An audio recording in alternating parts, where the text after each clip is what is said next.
Okay, let's start practicing.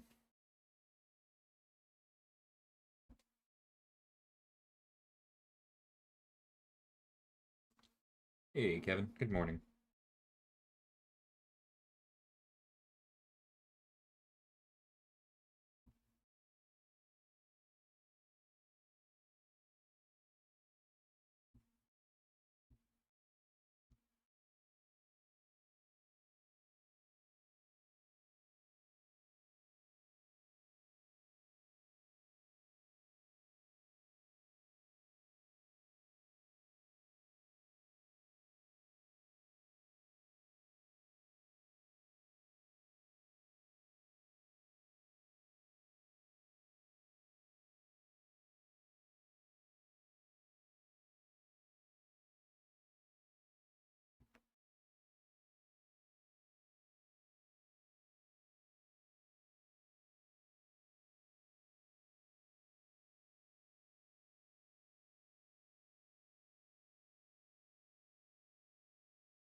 Hey, Sim. Yeah, I'm really not looking forward to him. Ouchie.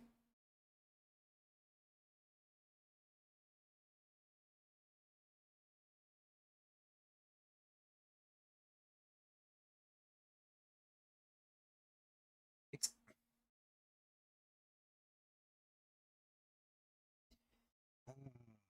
We love snap lights, don't we, folks? That's okay. This is 100% for practice here anyway.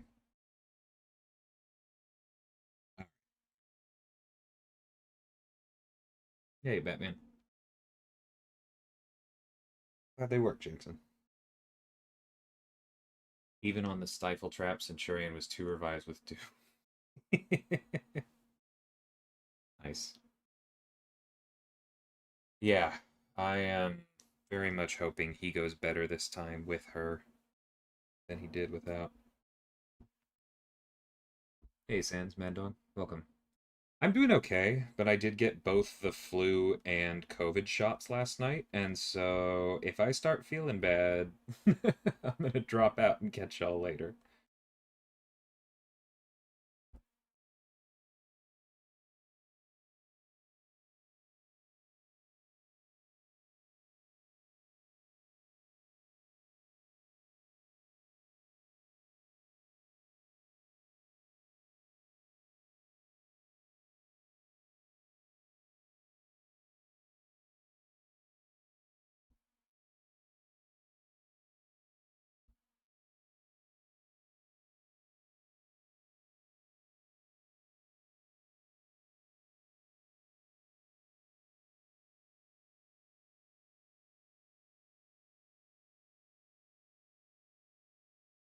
Does her heavy automatically end her fireworks surge? Is that something I didn't know? Hey, Neto, I appreciate you. Thanks for being a member.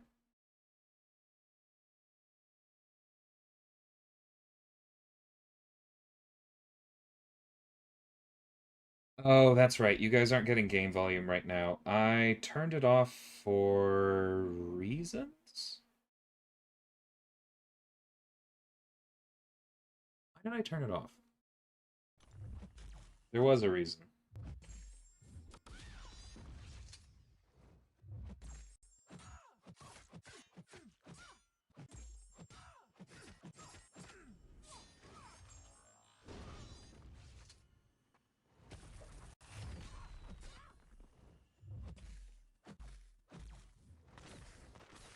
Looks like it does. That is not a thing I knew.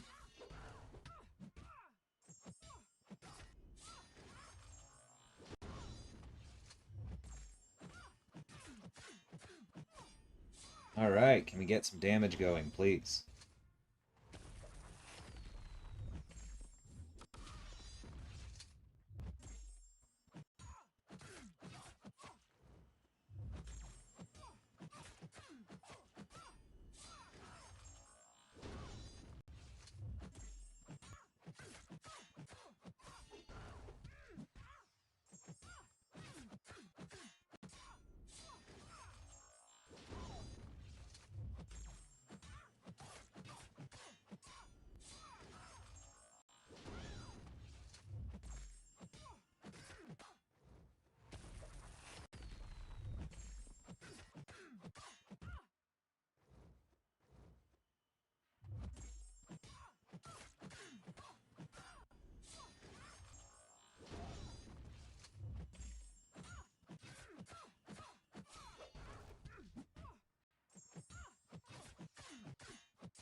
This is so much easier than trying to do this with Wong was. Hey, Mike, thanks for being a member.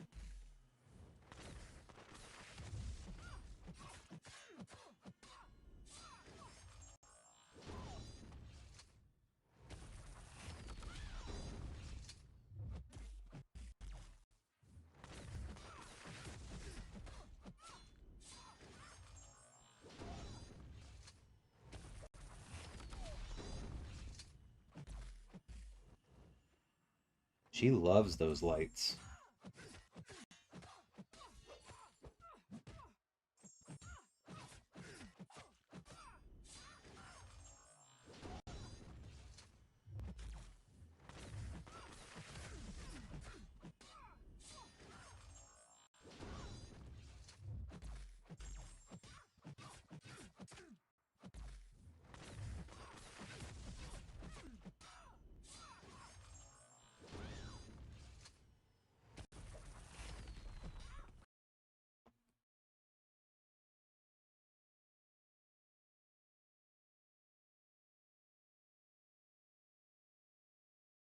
Okay, so this is where the damage starts climbing.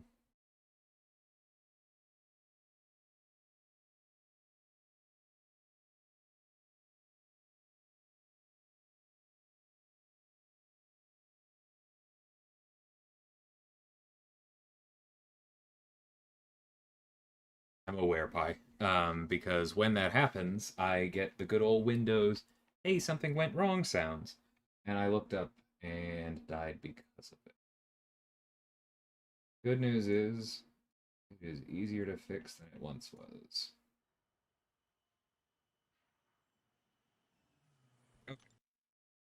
So, unboosted with a mistake, we got a quarter off. Honestly, I think I'm fine with that. Like, we could probably last longer if we turned on the healing pre-fight, but at the same time, then we have less power control and we're going to deal with more special twos. I don't think that's worth it.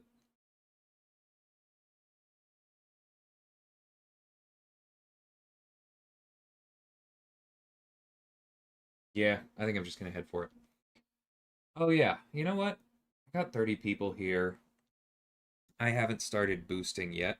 Let's go ahead and see if I can easily integrate a watch party into my new setup. I haven't done that yet.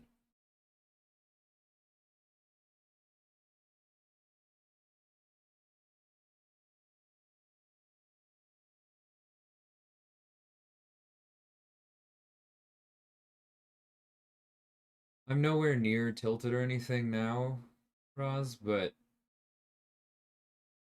just letting you know. Please don't get in a habit of cheering for my deaths. I really won't appreciate it in about an hour.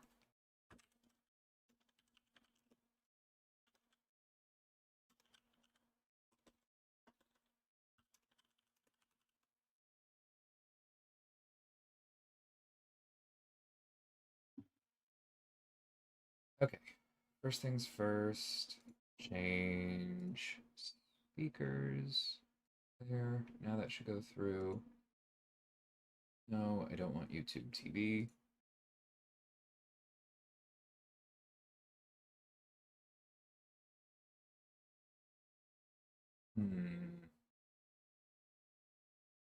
Ah, because it's behind the overlay. The zoom looks about right. See if I can get my mouse to respond. There. Okay, cool. That should work. I did pull a Wiccan. Do you think he'll be better than Wong for here? I really don't know.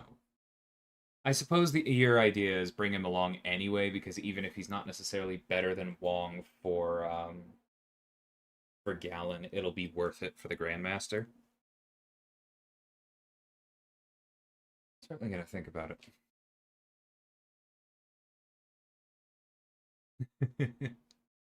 Thanks, Batman. I appreciate it. Okay, let's talk about Bullseye. Yeah, this zoom seems okay.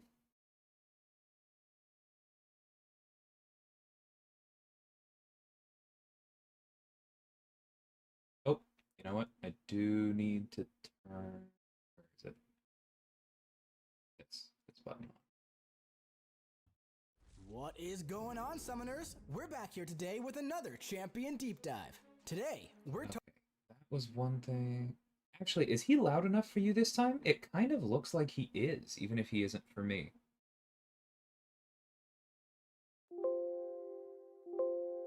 Let me know. I can take it up if need be. talking about Bullseye.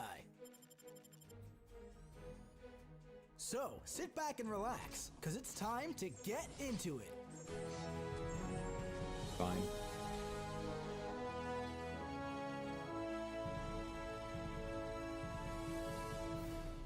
Bullseye enters the contest and doesn't miss. Literally. All of his hits bypass miss and are guaranteed crits.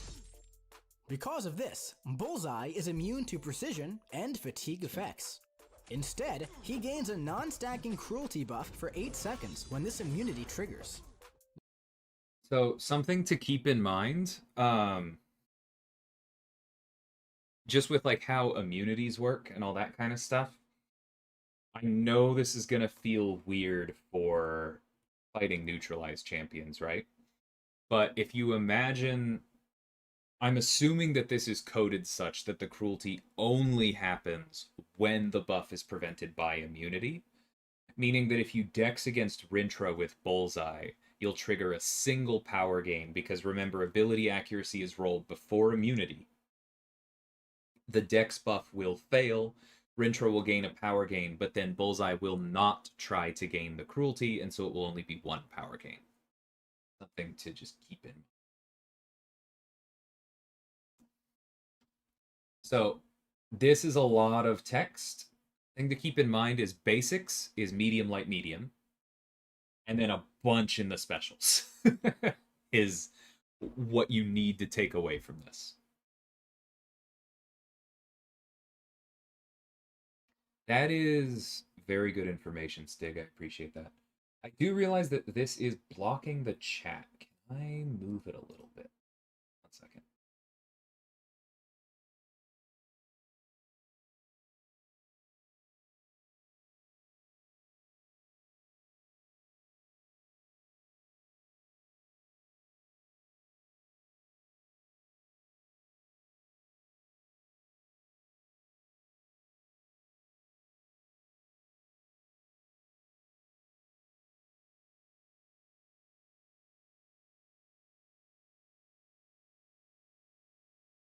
Okay, you guys get a little bit there. Let me mess with the crop.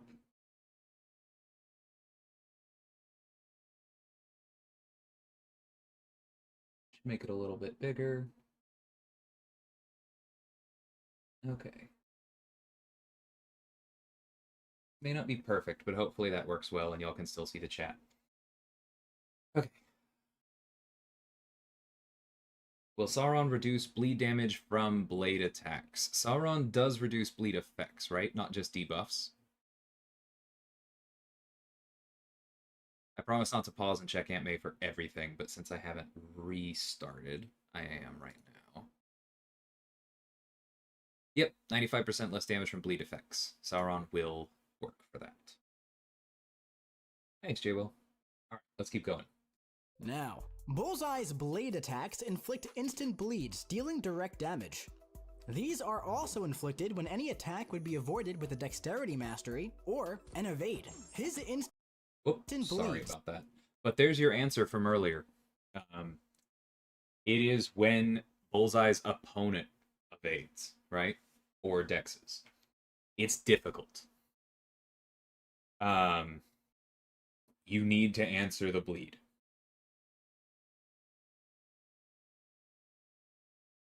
Simply put. There's no guide. I mean, there is a spotlight with context that walks through how how everything he does works, and then there is also a live stream on Vegas channel of me teaching him how to play him. Tim also does have a guide, but just saying the resources are out there. All right, let's go. And guaranteed crits can be inflicted through block, unless they're well timed. And when the opponent would be inflicted with the bleed effect, he gains a cruelty passive for 8 seconds. These max out at 10 stacks, are paused during special attacks, and for 3 seconds each time the opponent avoids a basic attack with the dexterity mastery. Gosh darn it. Also, Mike keeps timing all of his whiteouts perfectly with where I want my pauses. So I just want to talk about, like, you'll notice already in his fight against Hulk that he was doing medium, light, medium, and then medium, light into block. There's going to be a lot of that, right? There's a little bit of Gallon, a little bit of Ox, a little bit of Moondragon in him, where it's like to keep your tempo with Bullseye as an attacker, you're probably... The thing is that I personally didn't find medium, light, medium all that great, because you kind of want the power from full combos, but it is an optimization open to you if you need to really worry about how much power you're giving your opponent. You definitely want to keep track of opportunities to throw medium light into the opponent's block if you need to ramp a little bit. So basically you need bleed immune or glancing, pretty much. Or like heavy bleed resistance. There are a number of related things. Somebody like, I believe Proxima would work as well by reducing ability accuracy while blocking, which is kind of like part of glancing, to your point. But yeah, you need to answer the bleed. So, for each stack, he gains increased physical resistance. Now, when Bullseye gains a bar of power, it grants him a non-stacking Killer Instincts passive for 3 seconds. And while this is active, he has a 100% chance to evade incoming basic attacks, purifying any stun debuffs in the process. When evading, Bullseye counterattacks and inflicts an instant bleed. This evade will not trigger while blocking and is unaffected by ability accuracy reduction. Additionally, this is paused while over 1 bar of power until he evades. Also, it's paused during his special attacks. As an attacker, when this expires, it goes on cooldown for 12 seconds, or until the opponent is struck 10 times. And after counterattacking, the ability to activate his special 3 is disabled for 1 second. But be careful, because as a defender, the chance to activate a special attack is increased for 1 second instead. Now, so I do want to talk about a couple things that you just saw here.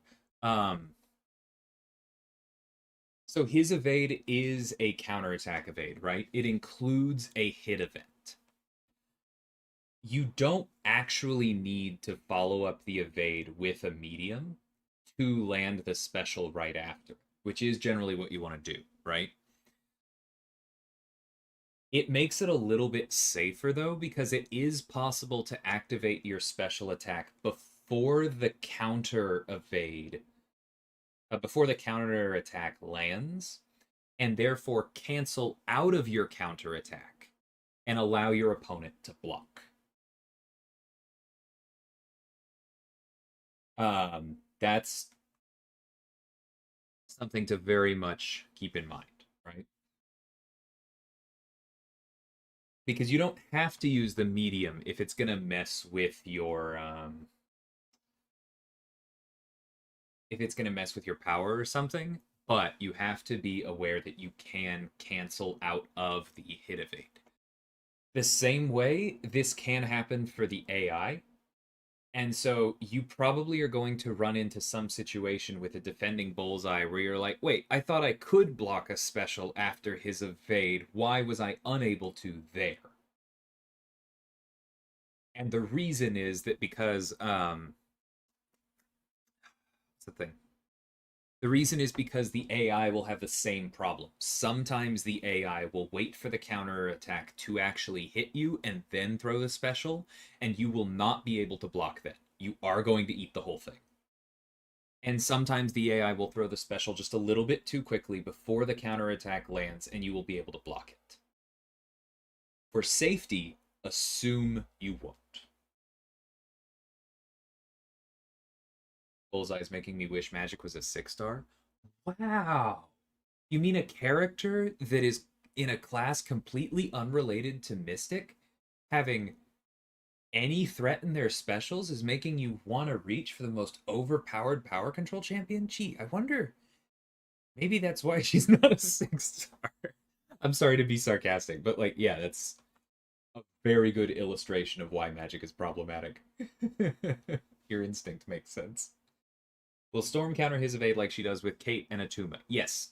Mike specifically said that Bullseye purifies stun debuffs. And Storm and Bishop and Storm X all replace those with passives instead. And yeah, exactly what Sim's saying. Instant bleeds will trigger Omega Red's death field, but for a frame, it doesn't matter. If we had had the tech at the time when we built Omega Red, we probably would have specifically said only bleeds with a duration trigger this. Because that is actually, fun fact, something we can now do. As for Havoc, I would have to check his code.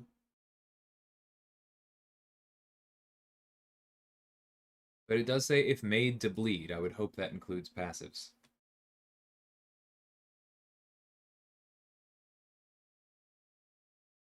Hey, TC. Can you play around the evade without having to bait a ton of special ones? No. That's the point. You either need a counter for the evade, or you need a way to survive the special one. That is exactly why you can't do it. Because we didn't want to give you an option where it's like, if you tap his block twice, then the evade is unpaused and therefore, like, it just goes away. Because then that would just completely defuse his threat, right?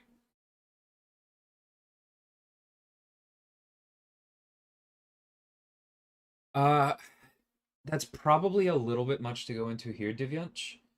I do go over it in her spotlight, but for a very quick rundown, basically tap the special button, instantly let go, wait for her to land the first hit of her special on the opponent, then tap and hold on her side of the screen again.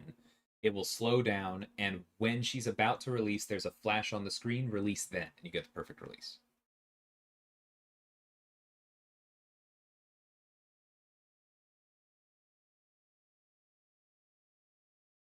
They coming for Photon? Ish.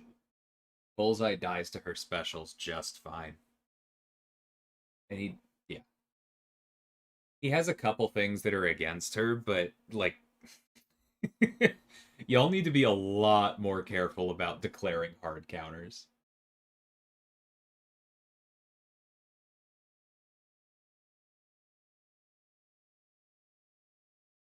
We'll get to it.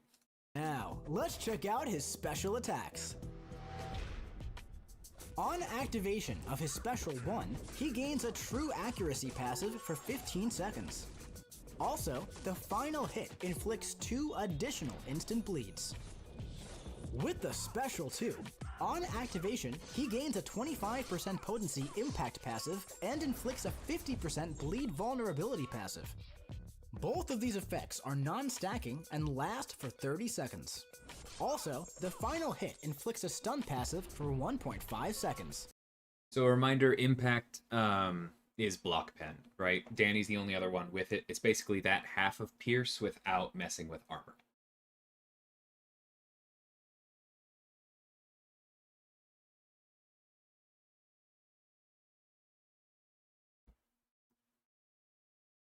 One second. I hate to do this, but I am literally checking exactly when. Like, I'm checking the spotlight and the CCP to double check this because it has been a while. I haven't recorded my video on him yet, and a lot of the questions you guys are asking are literally things that changed in the last like week or so of our playtesting because that's important stuff, right?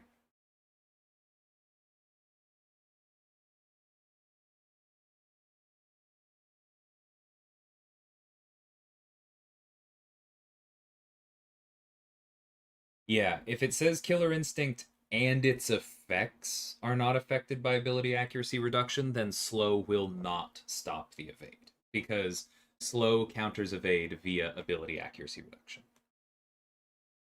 If it just said Killer Instinct was unaffected, then slow would be fine. You just wouldn't be able to prevent the passive in the first place. But no, that indicates slow will not work. Ace, that's not the kind of thing that I would be able to say if I did have news. Remember, this is not a news source.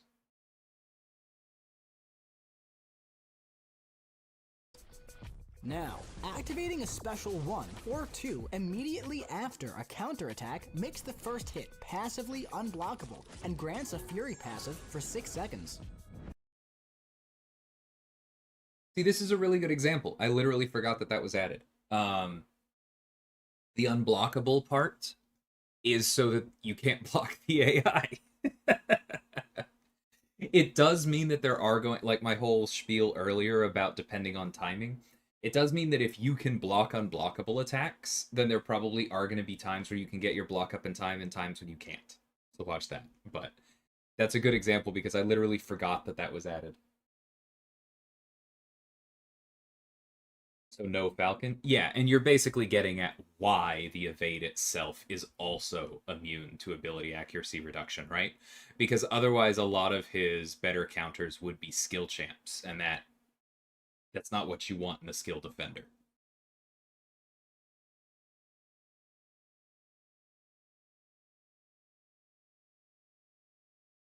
All right, let's go. This is paused during his special attacks and can also be activated.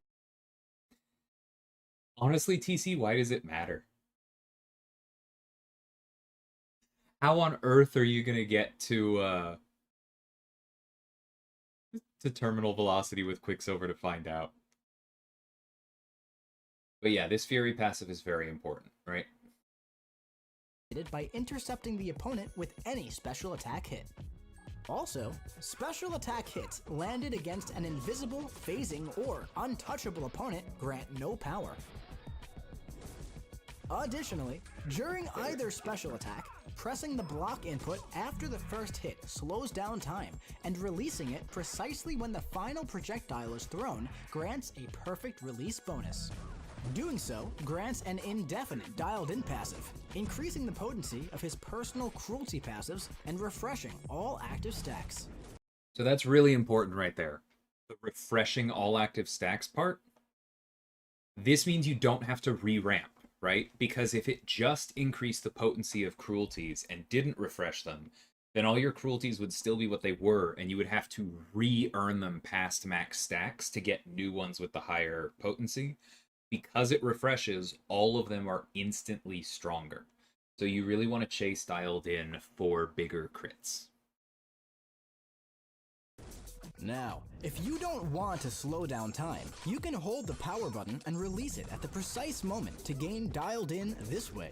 These max out at 5 stacks, and failing to activate a perfect release removes 1 dialed in passive. While defending, Bullseye has a 10% chance for each cruelty passive to activate a perfect release after his special 1 and Yeah, it is a dense kit, Sarah Ghost. And honestly, like, just that's kind of how defenders work, right? There are so many incredibly powerful attackers in our game these days that to make sure a defender actually has value as a defender, is actually worth ranking up for a key portion of their design, you have to box out stuff, right? And that means extra clauses and immunities and pieces of utility. And it's a difficult dance, right? It's why Photon's kit isn't short. It's why Onslaught's kit isn't short. It's why Bullseye's kit isn't short.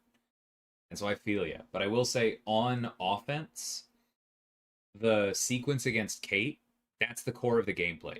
You just build a bunch of power, try to have 10 cruelties, and then you intentionally evade into a special 2, follow it up into a special 1, ideally with a striker in between because the Fury's long enough, right?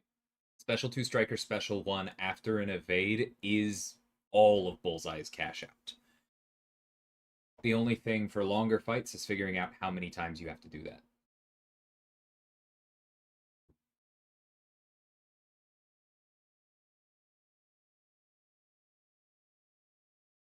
Bullseye is definitely a dual threat. Did you see the cash out against Kate?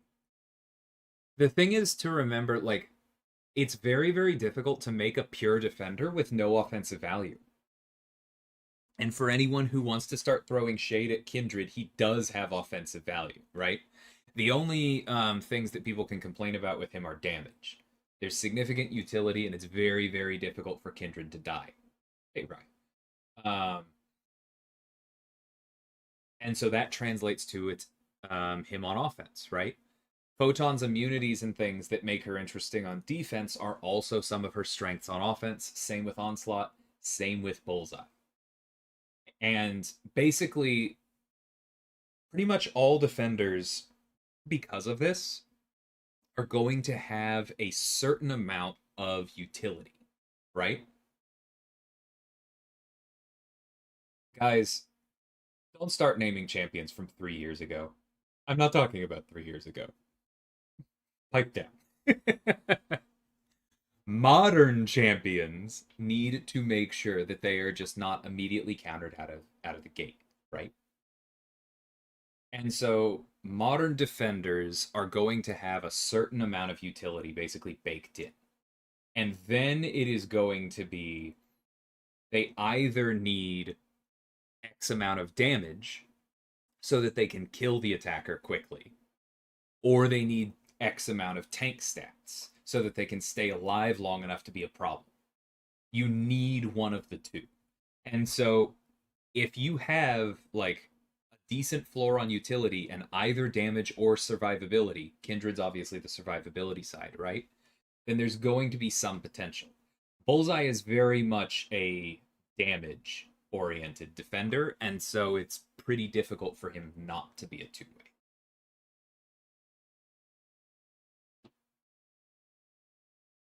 Chasing perfect timing must be why you think I'd hate playing him. That's why I thought your first reaction would be negative, Jason. But at the same time, when I said I kind of want you to give him a second look, it's because he's so reliable. If you're willing to give up on the dialed in for perfect release, then what you're left with is somebody who has an always on miss counter and guaranteed crits and true accuracy. He's very good, and the thing is, when you figure out what matchups are best for him, they just kind of work. There's not a whole lot about it. Divyansh, I'm going to ask you to let me keep the stream a little bit more focused. I don't want to necessarily go down rabbit holes talking about my thoughts on a number of different other characters. We're doing Bullseye right now, and then I'm going to do Necropolis. Apologies there. How tight is the special intercept timing? Anyone who is not Hercules and actually has to do a special intercept instead of giving themselves a gold star requires the hit to land while their opponent is in the medium or dash animation. And so that's what you're looking for. You are looking for your opponent actually still being in the animation for their first medium or dashing, and that's what counts as an intercept. His first hit on the special one is pretty quick, though, so it's not that bad. It's a lot easier than like waiting for Venompool's sword swing to come all the way around. And 2. Also, a perfect result during the Special 3 minigame grants a perfect release bonus. Speaking of,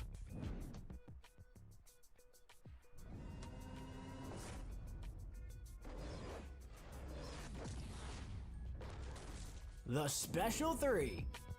At the end of this attack, he inflicts a non-stacking 50% potency passive disorient for 45 seconds.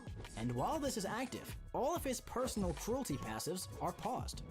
Now, let's check out his signature ability. When awakened, activating a special attack passively reduces damage caused by the opponent by up to 99% immediately after a special.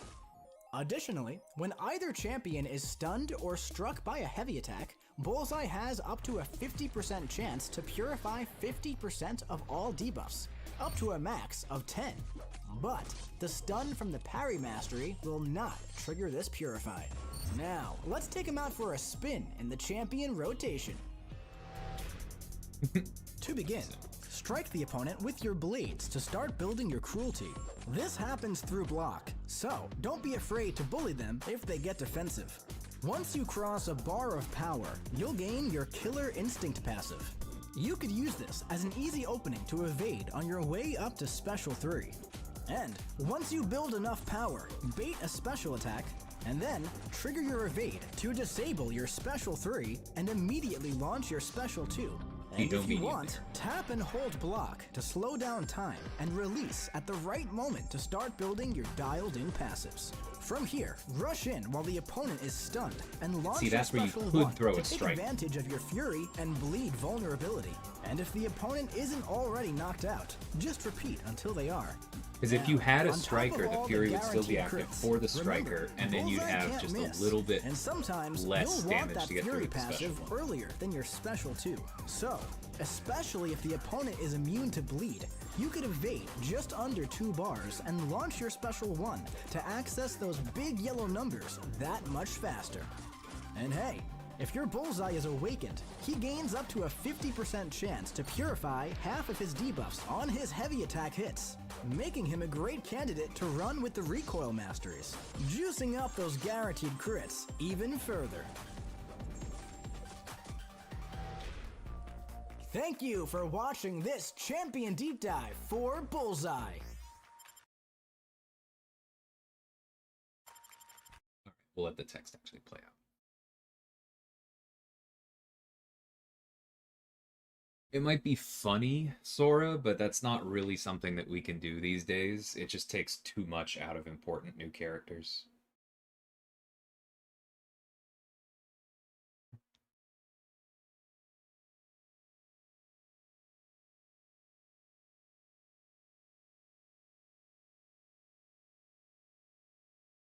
Nice, Austin. Yeah, it would be the same window as Kushala. Yeah, and yes, he reduces all sting damage. The 0.06 seconds, the thing to remember is our game runs under the hood on 30 frames per second. So 0.06 seconds is 2 frames. That means that it is literally the frame in which the special is activated and the one immediately after it. That catches power stings. That catches Scorpion's pseudo power stings. That's why it's built that way. You could try to time that to avoid whiplash or something else, but I would not recommend it. 2 frames is very narrow. That's like, if I'm remembering correctly, when people try to use Namor to reflect huge amounts of damage, I think Namor's window for reflection is half a second, which is 15 frames. So this is a 1/7 of that. Should we expect to see more defenders frequently from new champs? Yeah, in short. The longer version is that we got too focused on attackers, right? Um, you can see this in Battlegrounds with how many characters are just, I don't care. I'm just gonna nuke it down. I drafted my 5 nukes. That's not really how a game like this is ever intended to work, right? This is the fighting game, but it's also an RPG game. And so the RPG is supposed to matter. It's not just supposed to be who has the most damage. And for the RPG to matter, for it to matter which characters you pick, then defenders have to ask you to use one character over another. So it's not going to be everyone, but and again, this is subject to change. But I think I can go ahead and say our current rough rubric is I would expect one roadblock per class per year, which is going to translate to about a roadblock every 2 months. Yes, there is a glint like Kate and Hawkeye. It's a little bit harder to see in his animations, but it's also big because of that.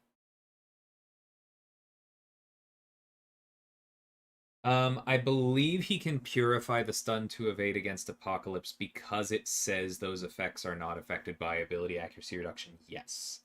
However, the other purifies he has access to when stunned in general and removing debuffs, those should not work. That's my understanding. No, TC. Bullseye is the same designer as Sandman, Danny, and Gladiator.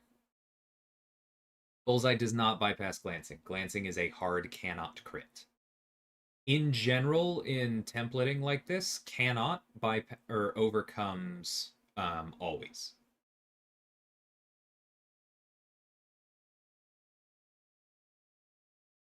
Well, Bullseye specials hit Silk all the time.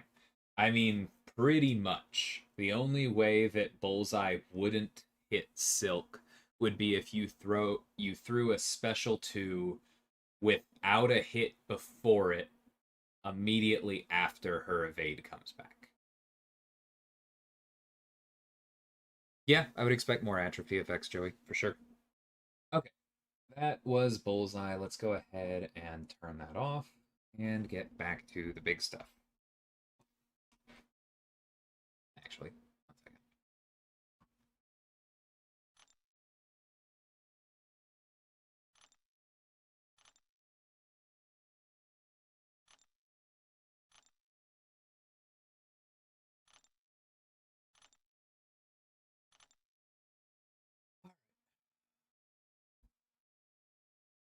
Yeah, Bullseye's a lot of fun, Mike. I think there are going to be some people who maybe complain a little bit about the damage output on offense simply because he's intentionally tuned. Like, he's not Hitmonkey, right? He's not Stealth Spidey. He's not going to do such large crits out of the gate with basically no work that he's just going to finish large relevant battlegrounds health pools in like special one and then some follow-ups. That is on purpose. But like I said earlier, Bullseye is extremely reliable. Like basically everything in his kit just works. And so for the matchups where it makes sense, for the matchups where you can easily build up to your 3 bars of power and then cash out with special 2, special 1, he's just going to be really, really hard to stop. Um, and that also means outside of Battlegrounds, there's going to be plenty of things that he can do very well. And yeah, exactly that, Bobby. Just having an automatic cannot fail miss counter all the time is very good.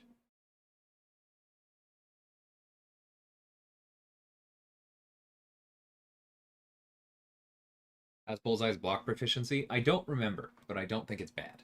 Thanks, Jake.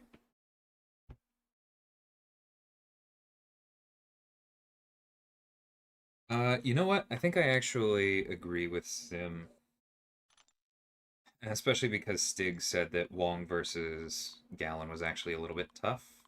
Where is he? Let's do this.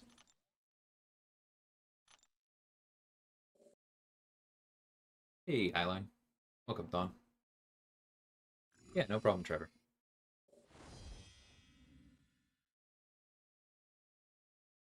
I'm sure you're not the only one, Hanatch. It's a lot. That's one of the reasons I do my spotlight videos, right? I know that not everyone is going to have the time to watch all of them, but I make them so that people can try and get a more comprehensive discussion of these kits in a way that hopefully sticks in their memory. Yeah, Sim. The dupe was just one of my last few.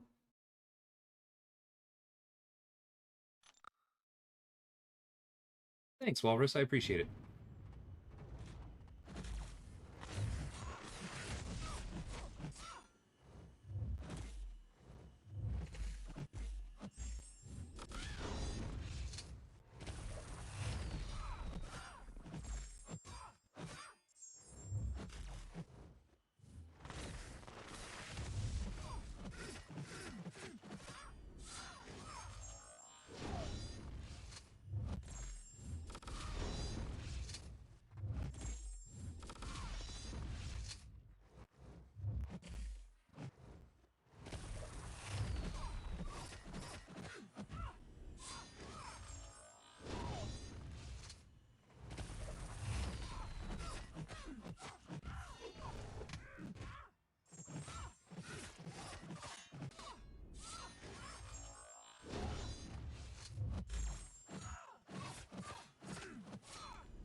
Whoops.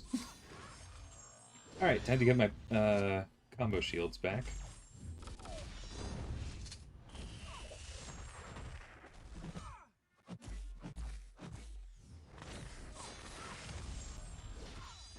You know what? I'm gonna go ahead and restart this one. That's fine.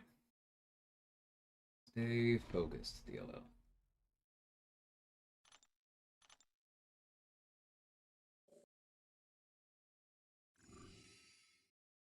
Thanks, DTM.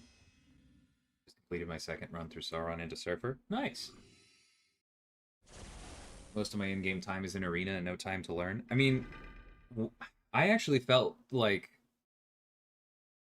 my time grinding Arena taught me quite a bit because I would, like, get a better idea of the loops. Jesus Christ. The loops of more of my roster that I otherwise wouldn't play with. I don't fully agree with that, but it can certainly be tricky. Good lord.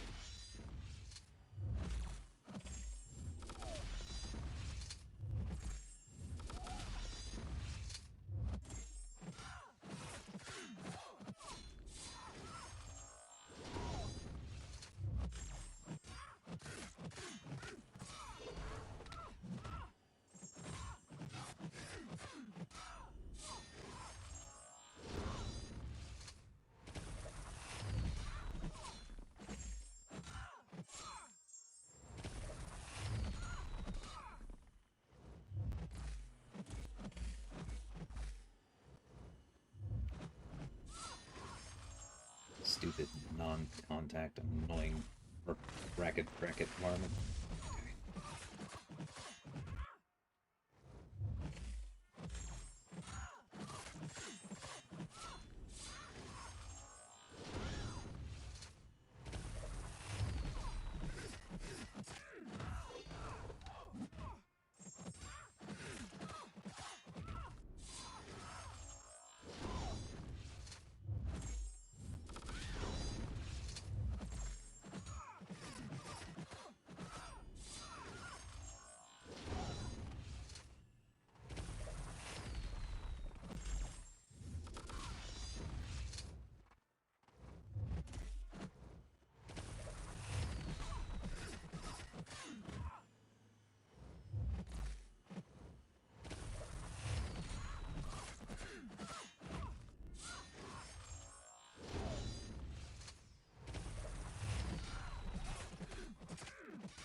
Sorry I'm kind of quiet, everyone.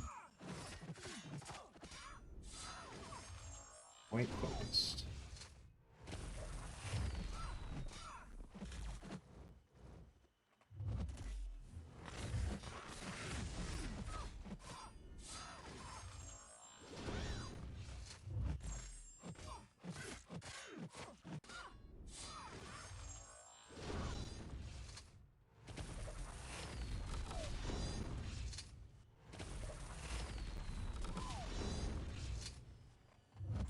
Probably should have just dexed it anyway.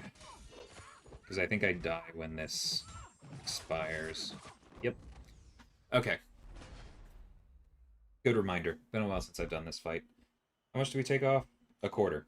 Alright. That's what we had in mind. And honestly, I have so many small revives that I don't think I'm going to heal.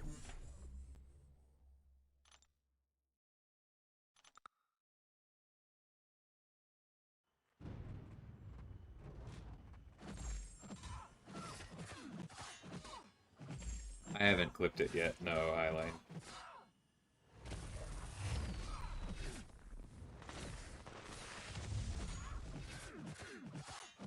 That was kind of weird. I meant to throw medium, and threw medium light.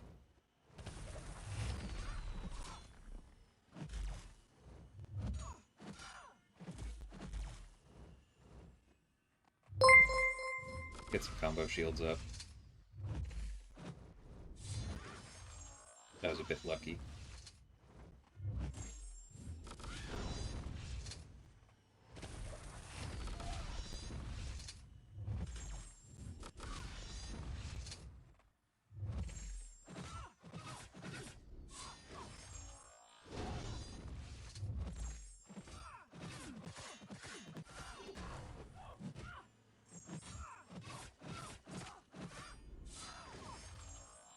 Is so many.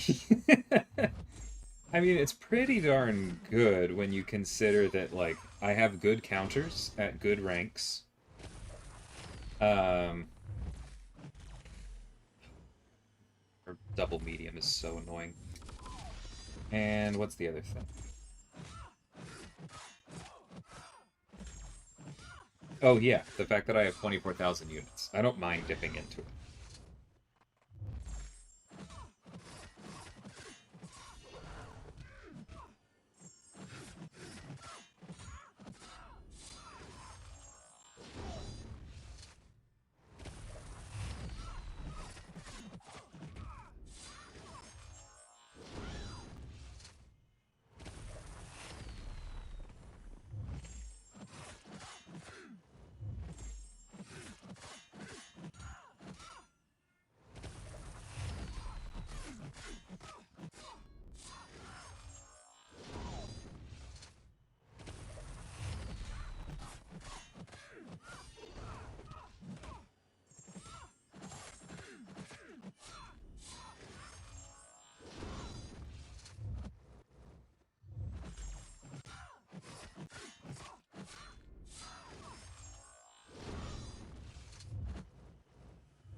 Yeah, Blizzard. Bullseye is very fun.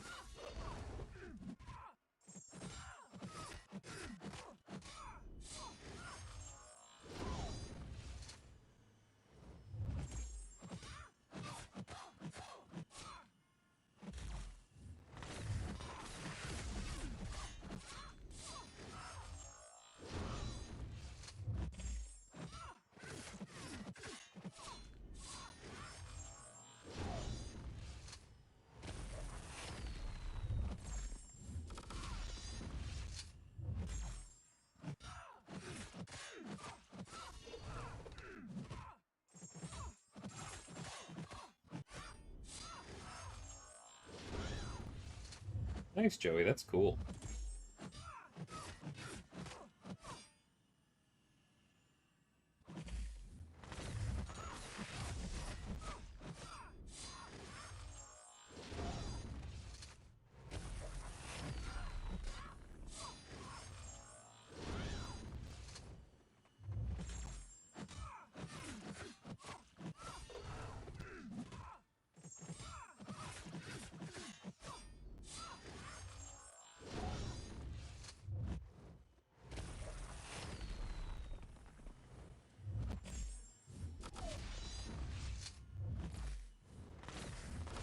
did that.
That's fine. That's fine. We had so outstayed our welcome on that one. Oh. How'd I get 70 revives into the overflow? Turns out farming is too good, TC.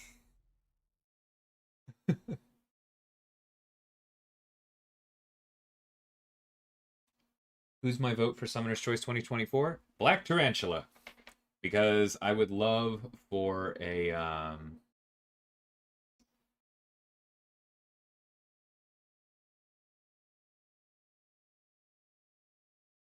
Oh, thank you. I'm sorry, I started reading MSD's comment before I answered that.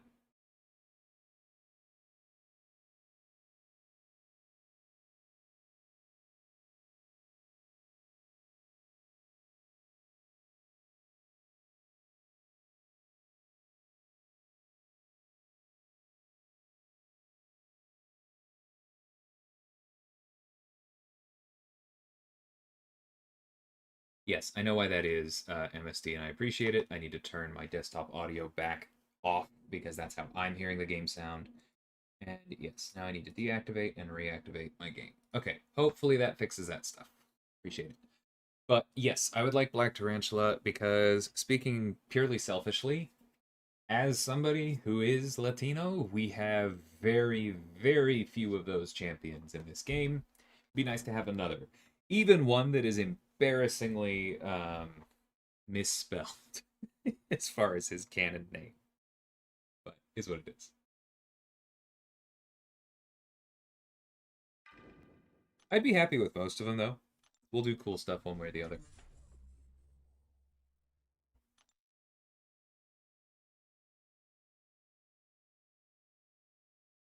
I'm so invested in Ruby Thursday. That's cool.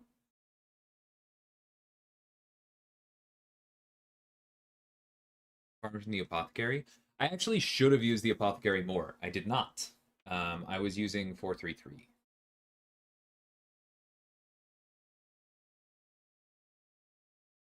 Personal top 3 fights in Necropolis? That depends. Are we talking in theory when I'm doing well, or how they actually went? I don't know. Like, I think the Elsa fight is really, really cool in design. I didn't have the best day.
Oh my...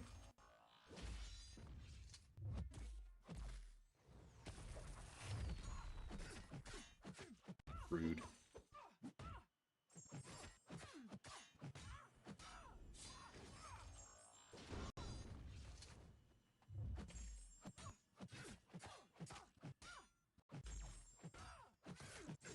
Yeah, Dazzler would be cool, Joey.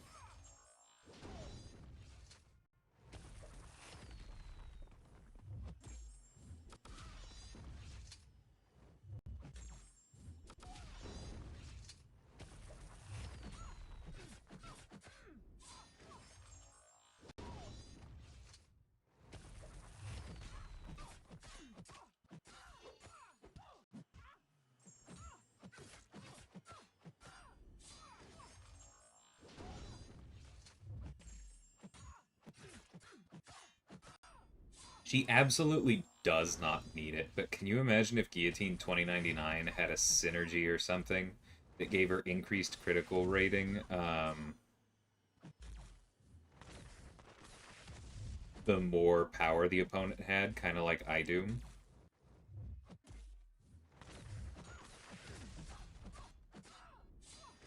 Would make fun fights like this that much more fun. You're just juggling things.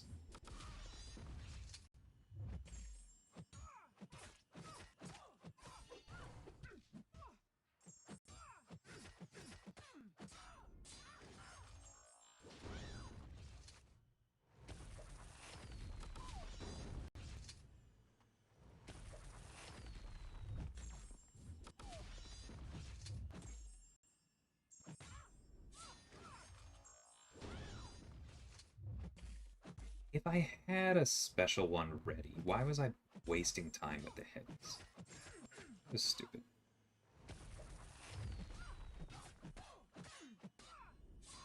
See there. That's what I should have done last time.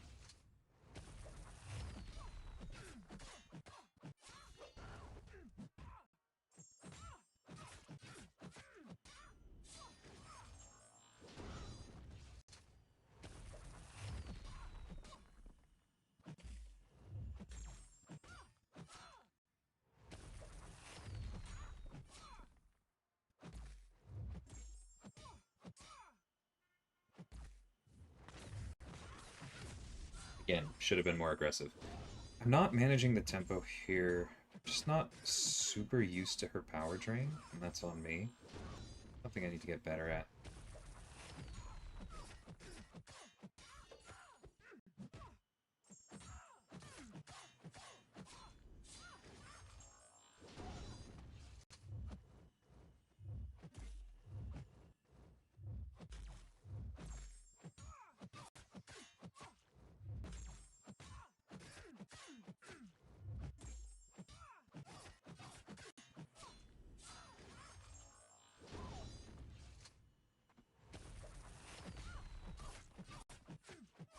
See, it would have been tempting to do medium there, but it was actually more important to get the power.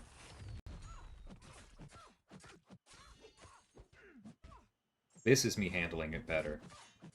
Just to talk it through for anyone watching.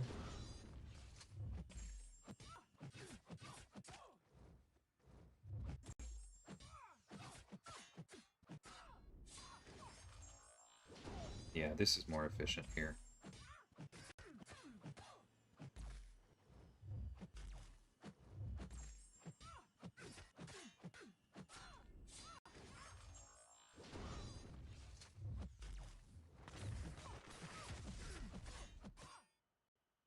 Bro. Oh, yeah, that was my fault. I should have done what I was thinking about doing and just thrown the striker into the special or into the special one. But that's okay, that was a good one.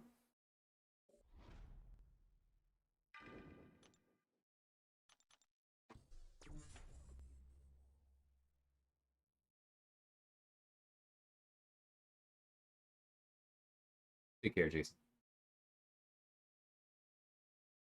Yes, Clown, thank you for that. I appreciate it. Um, what's up? Ah, I guess this is for the other account. I reopened Blind again.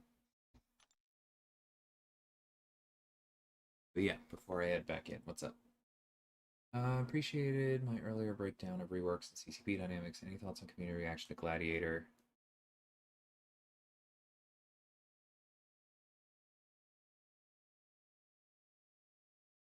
Yeah, I don't understand the Kabam moving away from the Kabam broccoli idea. That part I'm gonna need more context for. No, they are not and should not be treated any differently from any other champion. I agree. I I've never liked the idea that Summoner's Choice champions are owed more power than anyone else. It's I don't like it. It feels very like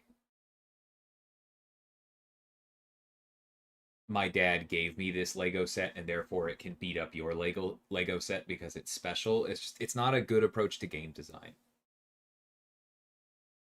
I'm not putting that on broccoli, but I'm just saying I've seen some very pointed assertions that they deserve more of a power budget, and I don't agree. Um,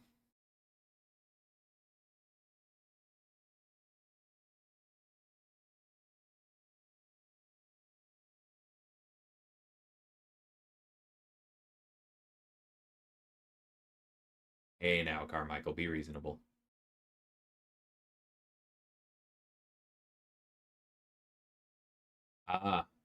I didn't even know that that was attributed to broccoli, but that's an interesting quote.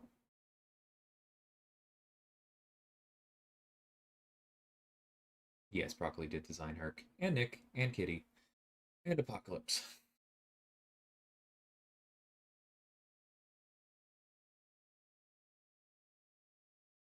I don't agree with that at all, Thon. Guillotine was built for long form fights. If she's gonna get anything, it's gonna be in synergies. She doesn't need anything for battlegrounds because we shouldn't be trying to make her work in battlegrounds. It's not her home.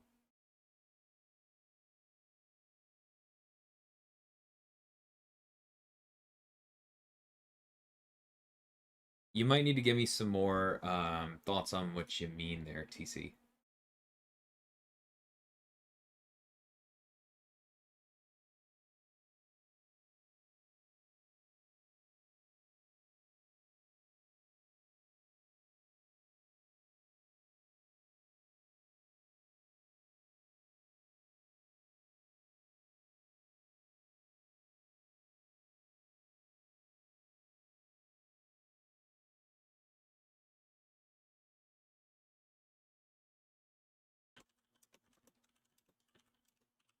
Second.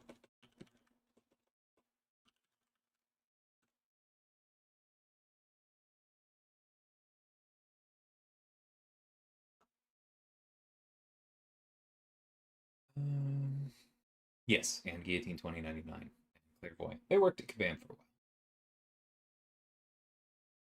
Any chance of adding another Sentinel body type character? I'm sure there's a chance.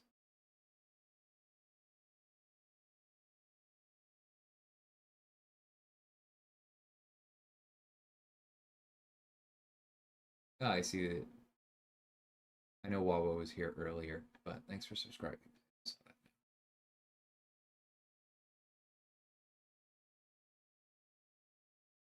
One second.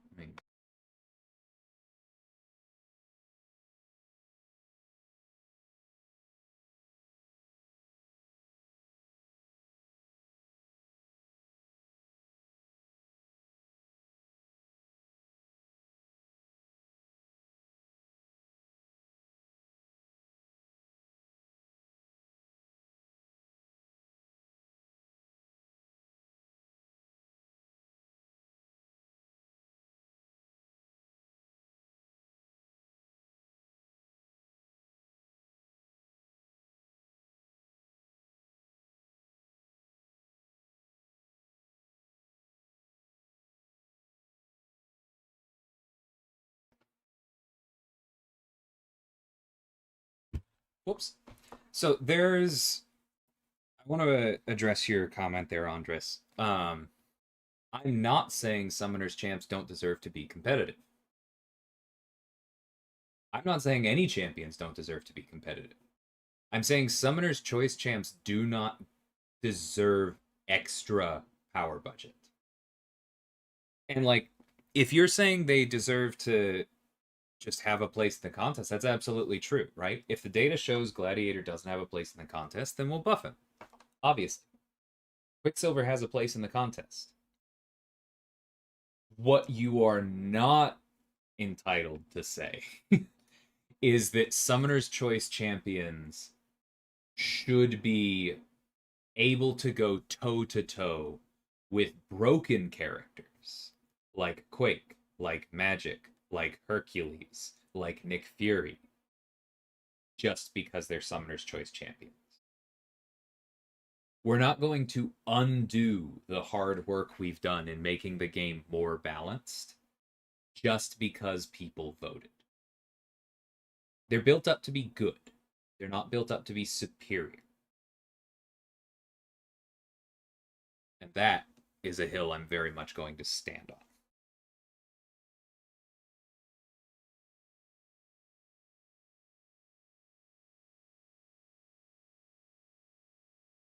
Why is Black Widow Deadly Origin sabotage damage so low? She doesn't need more damage, man. It's just not her main source of damage, right? It is a major source of Black Cat's damage because Black Cat is a completely different character that's structured differently. But Black Widow Deadly Origin is a shock monster. The sabotage is more of kind of a side thing that's a little bit cool and a little bit of defender threat.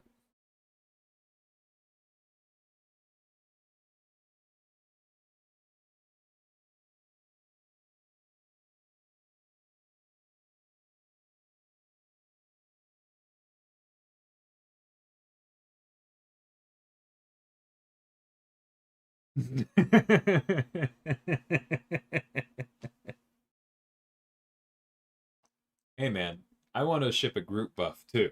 That's just not going through the normal rebalance cadence.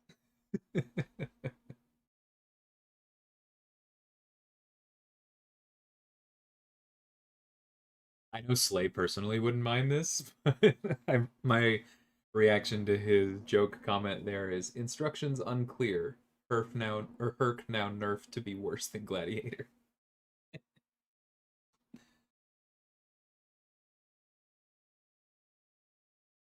What made Fury broken? There's a lot of things. The number one thing that made Nick Fury overpowered from the beginning is that when he came out, he had more access to damage than almost any other skill champion in the game, and all of the utility.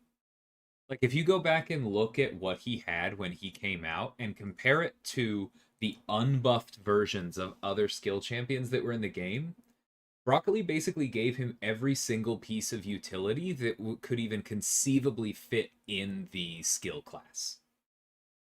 It was way too much. You should not be one of the best defenders in a class, be very, very hard to kill with a cheat death, and have better damage than everyone else, and have better utility than everyone else. That's just stupid. That's what makes Nick overpowered. What makes Nick overpowered now is that he still has very good damage and extremely good utility, and he is almost completely uninteractable.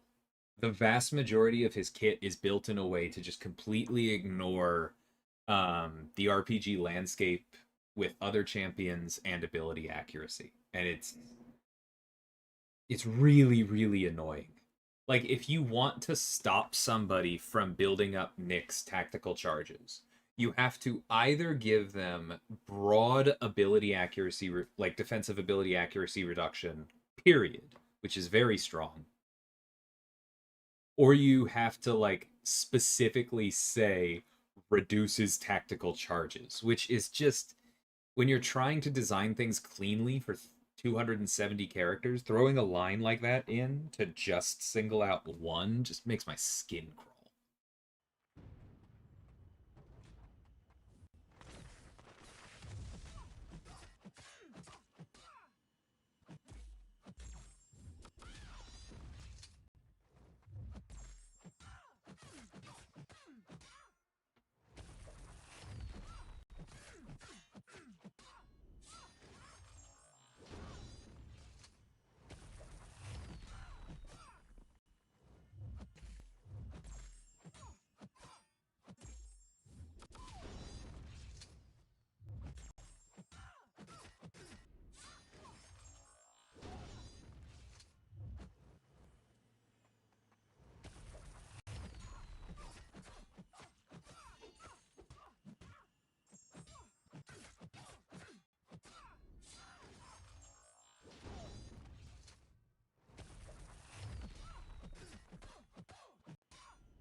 Thanks, Adam. I appreciate it.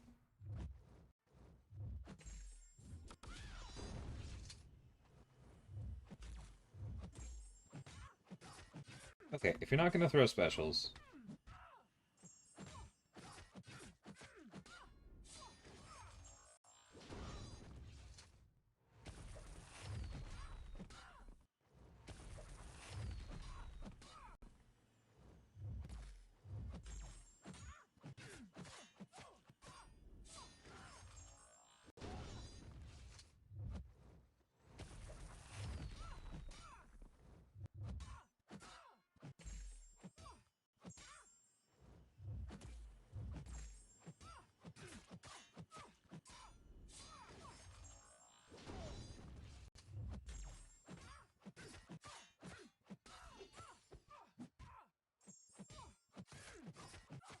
see, that's the thing I don't really agree with, Wawo. It's easy to make somebody overpowered. I'm not just talking about tuning. Carl had abilities in his kit at one point he doesn't now. He didn't need them.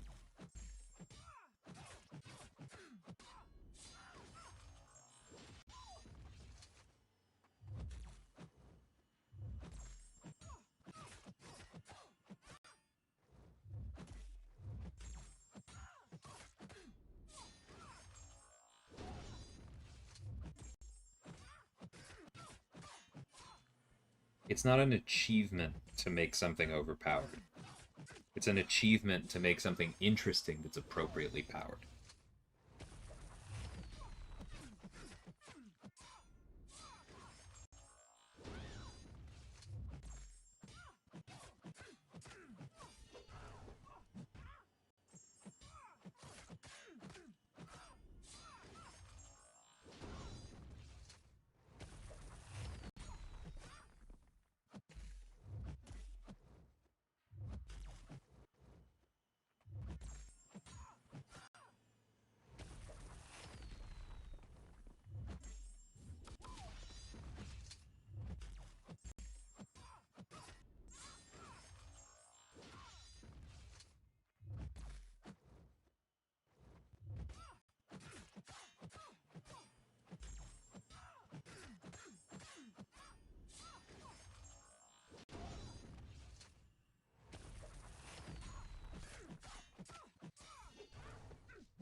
Thanks, work. I decided to try a little harder. Because this is a pretty simple overlay, but at the same time, it wasn't that hard to set up.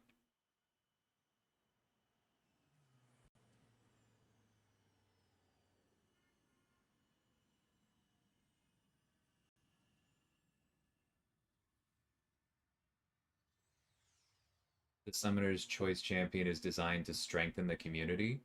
Strengthening the community doesn't mean someone needs to be overpowered, Andres. You're not going to find any traction with that.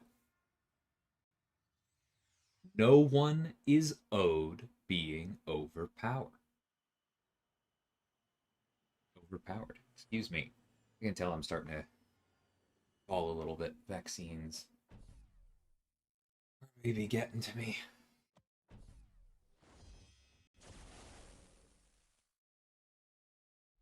Nick Fury's a Swiss Army greatsword. I do like that.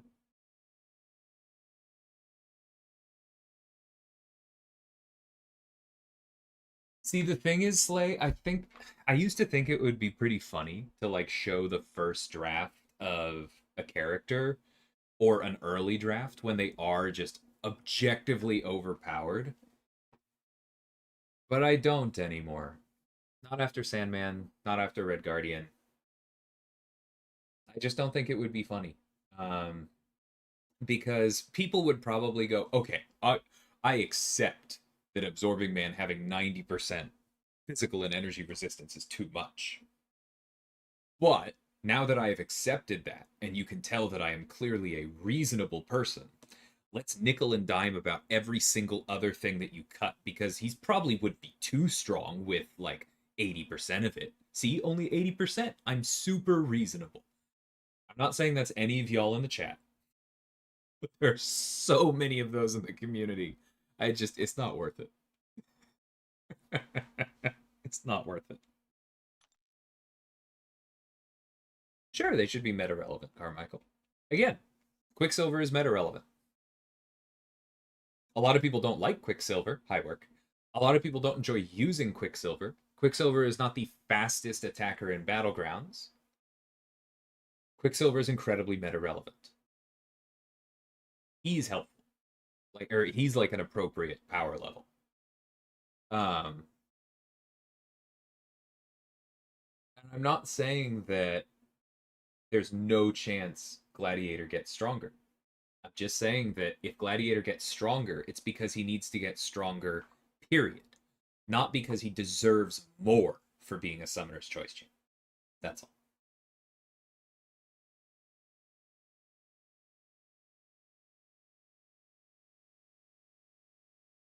Nice, Adam. That's awesome. Yeah, I'm Valiant Sora. I spent a bit at Cyber Weekend.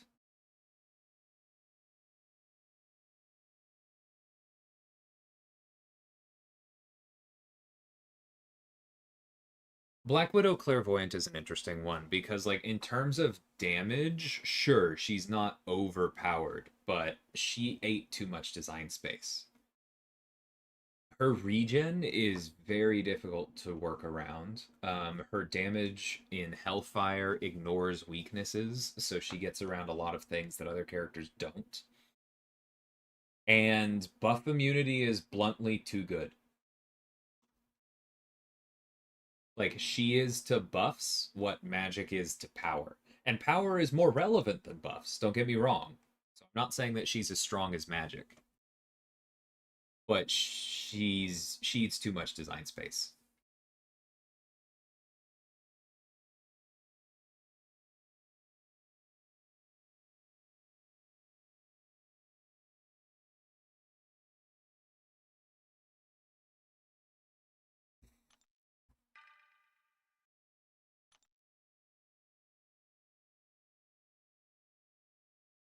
I think the Sandman stuff really harmed his overall perception. Of course it did. But going back to the rant that I had over that, I don't think you were here for that, MSD. I don't consider it Kabam's fault that it harmed his perception. If we're going to have a beta test, we should be allowed to change things both up and down. And we shouldn't have to justify, like, this wasn't obvious in our testing and therefore it's okay to change, right? We should just be able to send things to the CCP, confirm some of our suspicions. Yeah, you know what? I did think that that was a bit too much, so I'm going to bring that back. I thought that might be a little bit low. Let's give it a little bit more juice. Or like find new things. Oh, you know what? I didn't realize that. That definitely wasn't obvious. Let's change that. We should be allowed to make those changes and not have the community scream bloody murder. And I'm not blaming that on the CCP. I want to be very clear. I think this is more of a community problem. Because the CCP is like, this is me testing this on the beta. That should be enough. Most of y'all in every single video also say subject to change. But people just don't care. They think that what you're doing is actually more like a QA pass, right? You're just there to find bugs. Everything is supposed to be tuned perfectly. And that's ridiculous.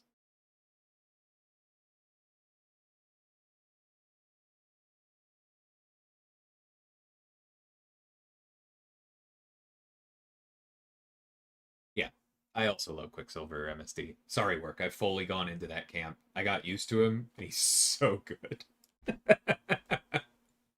I'm not going to expect everyone to like him. He still annoys the absolute crap out of me on defense.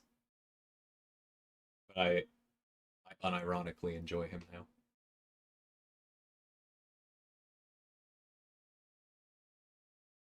Quicksilver's good, but I'd rather get 11 paper cuts than deal with. Isn't it 13? But yeah, I hear you. I totally hear you.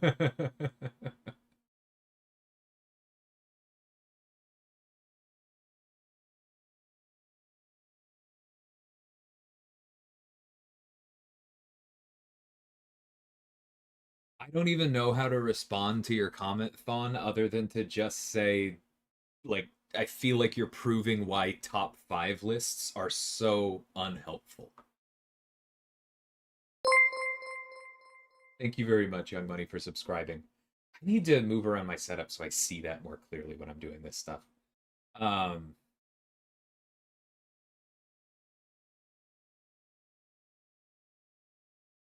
but yeah, like Quicksilver is so good and relevant that it doesn't matter if he's top 5 or not. Especially not in science, one of the strongest classes in the game. Like, just who cares? He's more than good enough to use. If you like him, use him. If you don't, don't. That's all that matters. Genuine question: if a champ chosen by the community isn't playing well, then why vote for a champ? Let okay, Amon, that question would make a ton of sense if last week we had said, and that's why we are completely happy with where Gladiator is, and he is now final. We are absolutely not going to touch him. Go away. Like, if we had said that, then I would understand what you're saying, right? And then we'd be having a discussion about, like, is Gladiator actually that underrated that the data showed that he was good, but people didn't get it? Or would we be talking about, like, we missed the mark or something? It's one of those, but we haven't said that. Gladiator's rebalance data has not been announced. And so nothing is final. And so, like, it's not. This is kind of my point. If you're not happy with the champion right now, that's fine. Then you can hope that we bring him up to snuff, right? That's the point of rebalancing. My point is just that the fact that people voted for him does not buy him any extra. People coming to the game that weren't voted for not being good enough is also disappointing, right? It's not special just because the community voted. By design space, do I mean too much utility in one champion? Not exactly. They're related, but by design space, I more mean that, like, this is a tricky one. But abilities exist within an ecosystem, right? Think about like think about how bleed damage is very old. There are a lot of characters with bleed. There are characters that apply bleed in a bunch of different ways. There are critical bleeds, there are bleed debuffs, there are bleed passives, there are bleeds on specials, there are instant bleeds. It's extremely well developed. And then look at the other side of it. There are champions with bleed resistance all the way from like 40 or whatever up to 150 with onslaught. There are champions that shorten bleeds. There are champions that are immune to bleeds. There are champions that punish bleeds being applied to them. The bleed ecosystem is incredibly well developed. But if like Onslaught had come out in 2016 as a champion with 150% bleed resistance, and we just had that sitting over there the entire time, that would have eat up too much design space. Because then, like, every single skill champion that came out after that with bleed would be like, okay, but most of their damage doesn't work at all against Onslaught. Obviously, they're not supposed to, but, like, you get the point. It's eating up too much space within that ecosystem too quickly. Similarly, like Tigra is another example. Neutralize is a really interesting new way to control buffs, right?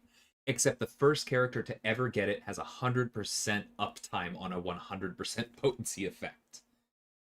And then even if we could say, okay, well, but at least it's short, it falls off quickly, so it's not that busted, and she has to hit you, then we had Rintra, right?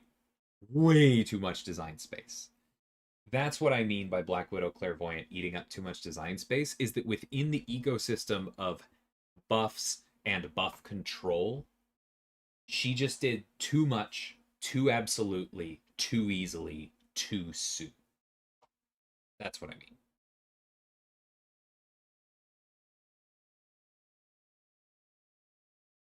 CCP lives in the don't shoot the messenger lane of the MCO highway, but are often shot at. Yeah, absolutely, man. Like I said, not the CCP's fault.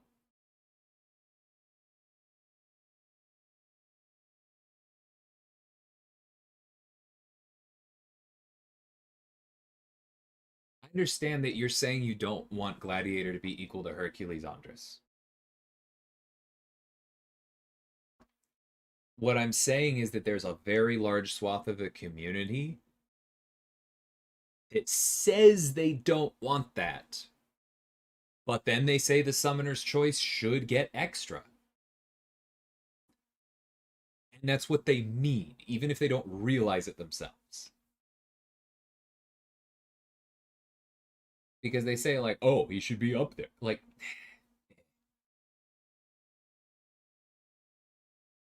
thanks, Cyber. Run's going slowly because I'm more in a talking mood than a playing mood, apparently. But I am using a few items as we go.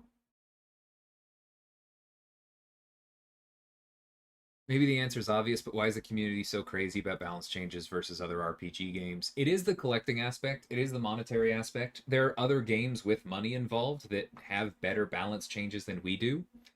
Magic the Gathering is a very old game, relatively speaking, that bans cards. They don't do nerfs, but they will just say, hey, that $200 card that you've been using, nope, can't bring it to tournaments anymore. They've been doing that for a long time, and it's accepted. It's kind of just a cultural thing, right? The money adds weight to it, but most of it is just our community isn't used to it.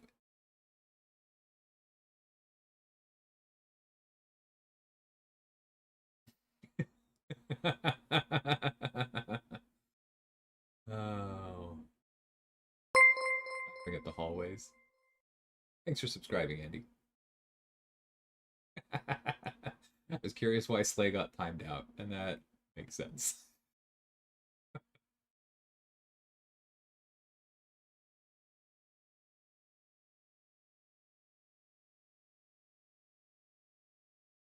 Come on, I can definitely understand your data if you thought it was already confirmed he wasn't getting buffed. And again, I'm not promising he is, because it's very dangerous to say like, well, I don't like this person, they're not working for me, therefore the data will definitely show that they're not being used, and they're entitled to X buff, right? Um, and that's why I like hedge my statements about this, because I don't want expectations to be built for what will or will not happen to Gladiator or by how much. But yeah, it's still up in the air.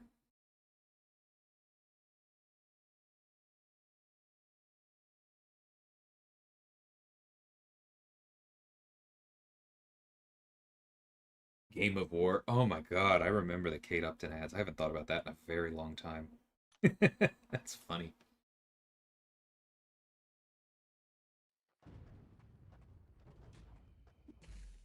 Oh, it wasn't a timeout. It was just a gotcha.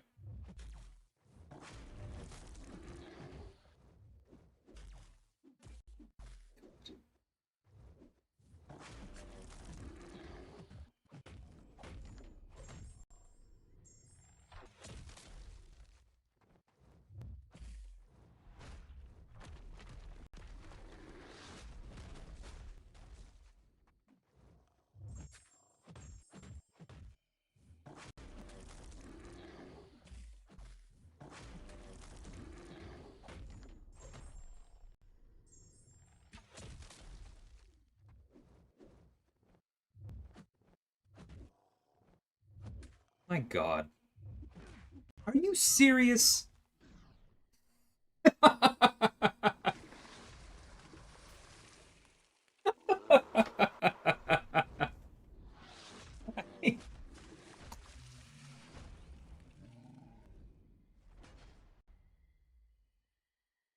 I'm blocking. I'm not blocking. I'm blocking. I gotcha. Stupid.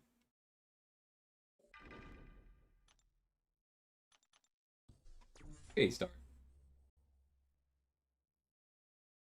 Hmm.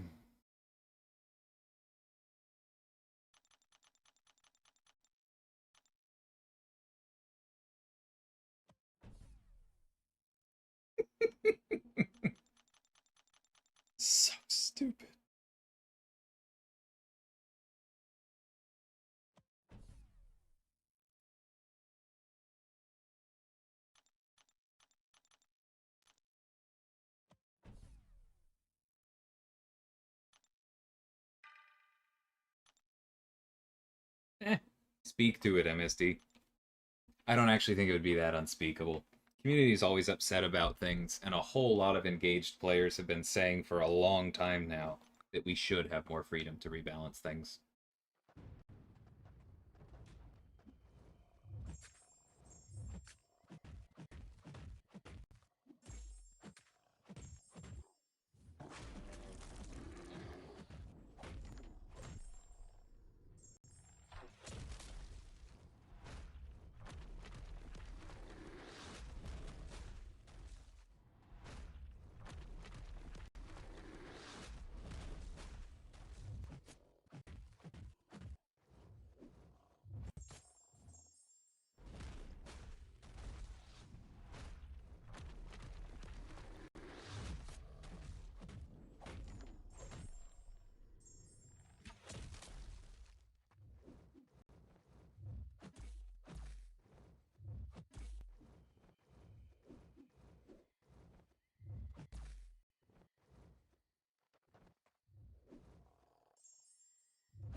Whew, that was a lucky refresh.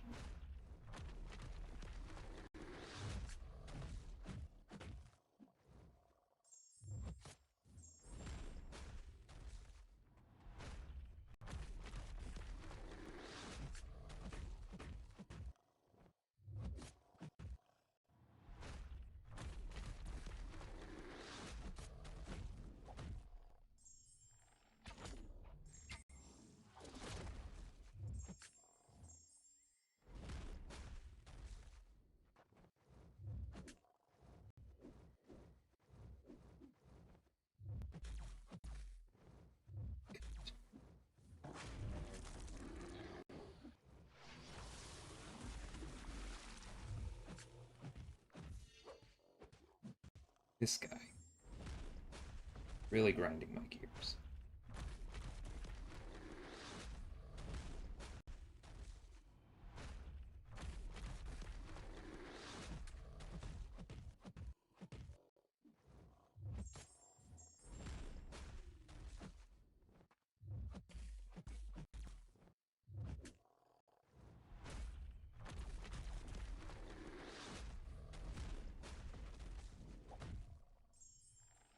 Oh, that was so early. That was so early. I'm so sorry.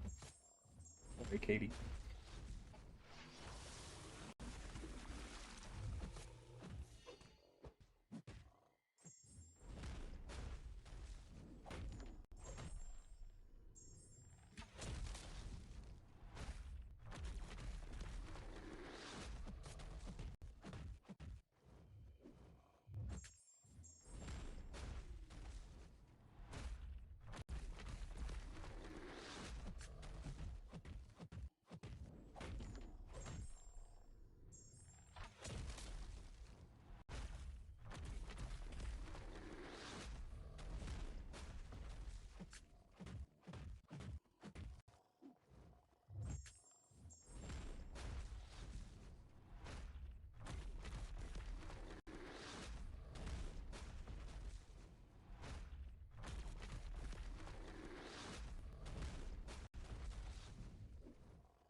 I don't know exactly what happened there. I tried to throw a heavy.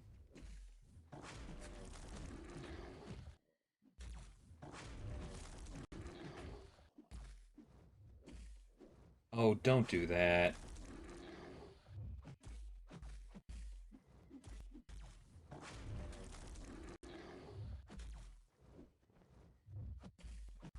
This guy.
Oh, I thought I had enough health to maybe block one.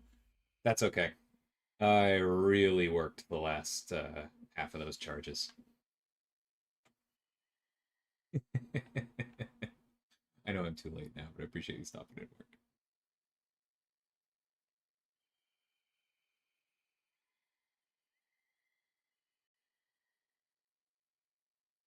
Hey, Wildcat. No. I did my 4 paths and then just kind of chilled for a bit.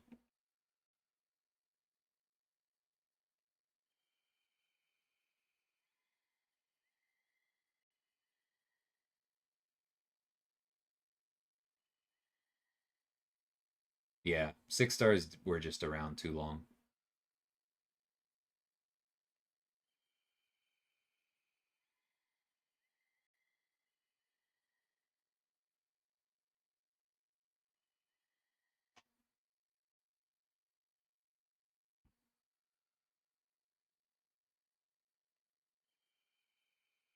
Still rooting for you to win the fight, even though I'm enjoying the chatting. I appreciate it.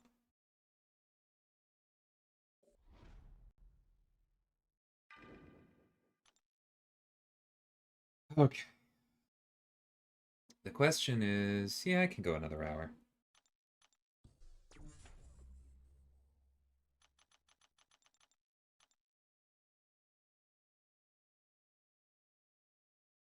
Right?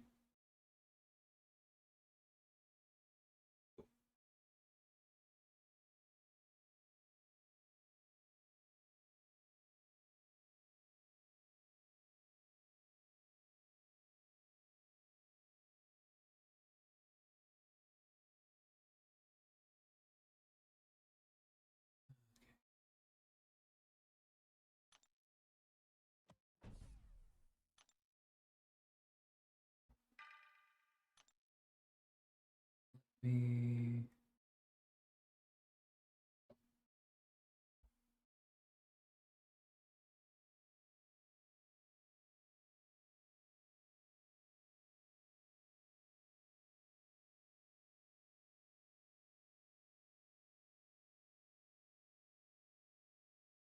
Hey, Tracis. This is my second to last.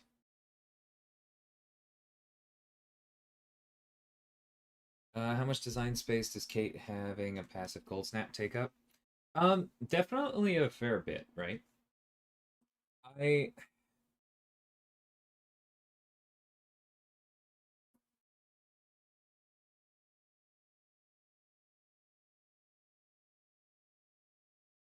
I go back and forth on that one. Um,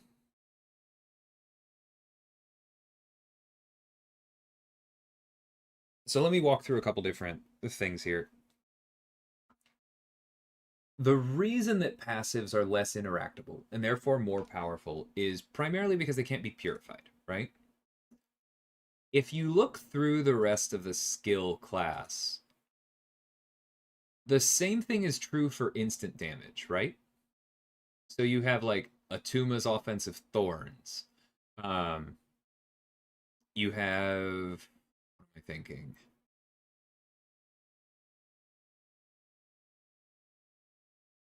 There were more. Oh yeah, Valkyrie's instant bleeds. Oh, there were more. Taskmaster's burst damage. Moondragon's mind blasts. Like there are a few of those, right? And then in other classes, there's plenty of it, right? So it wasn't like it was brand new, but it was definitely powerful, right?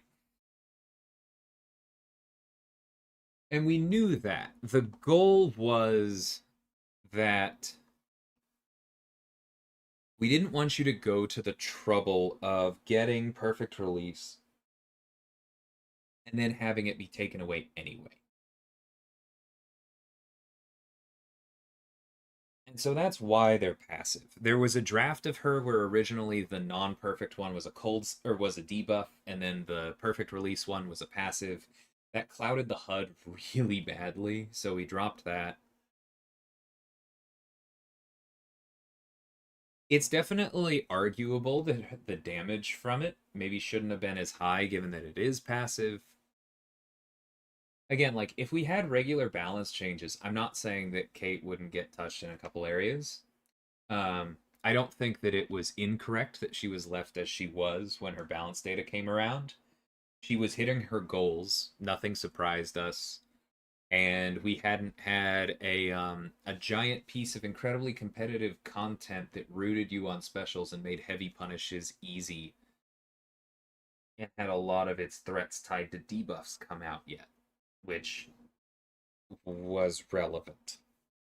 Um,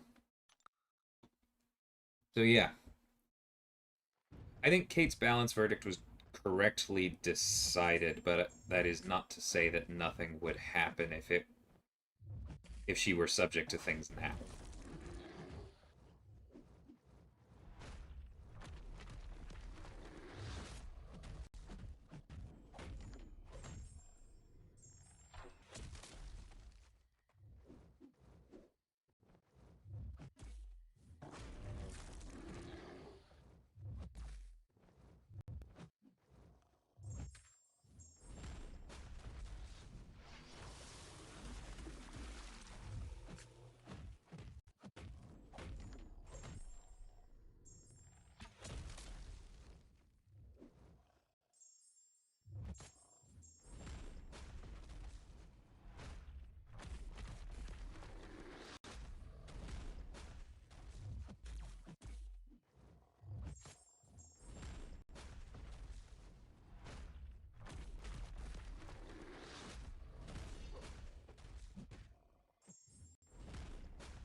But that really goes to show that's exactly why there should be live balancing all the time, right?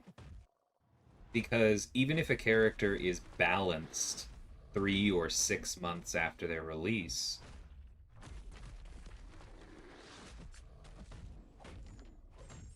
that doesn't mean they're going to be balanced forever. Something might come up that you didn't take into account.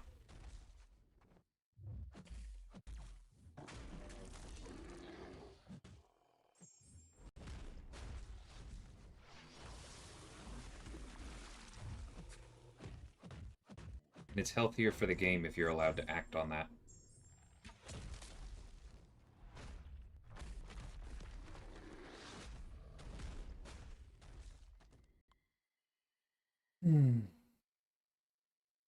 It's okay, man.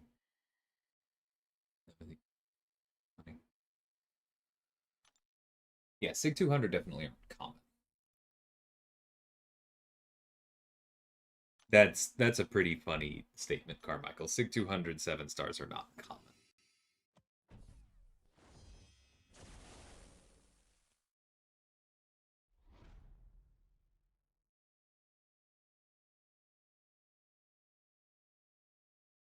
No, I did not use Aegon in any of my runs. I don't find that fun. It's not to take away from anyone who does. I just don't.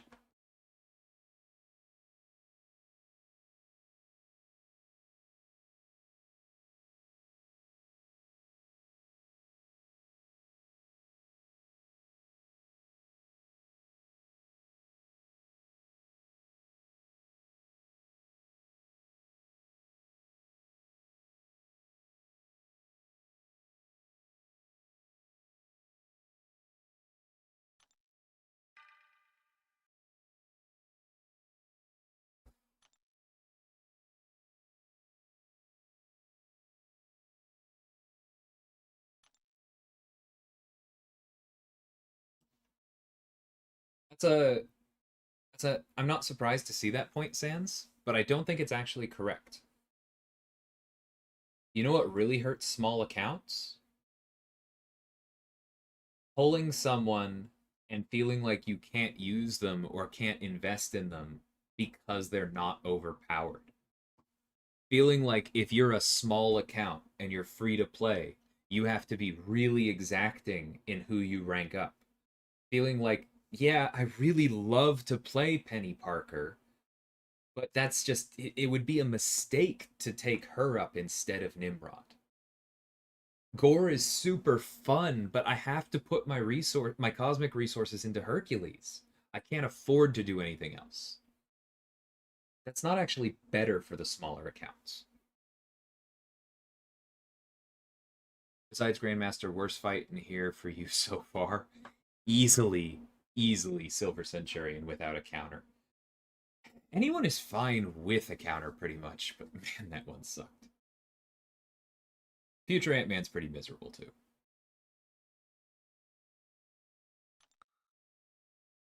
But that's not because the fight design is necessarily worse than the others. It's because he only really has one counter, who isn't great in Oh no. It doesn't have a. That's so bad.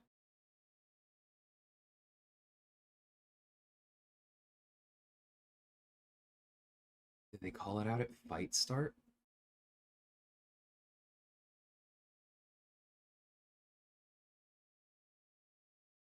I did fix this bug already, but not there yet.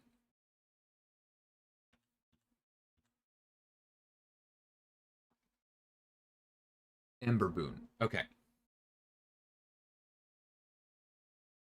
All right.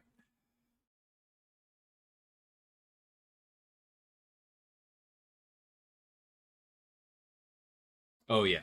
America Chavez is painful. I'm probably bringing Quicksilver for her.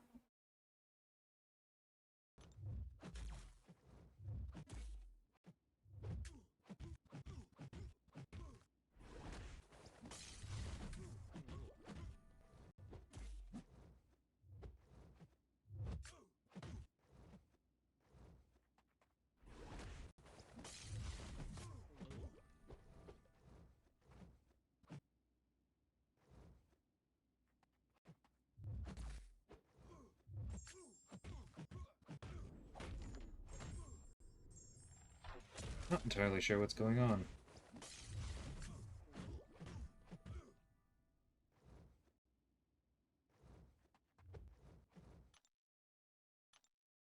I thought I did the thing.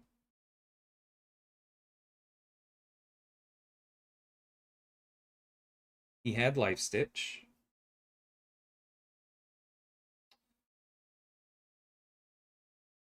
Maybe I accidentally brewed Ember Boon and I couldn't tell.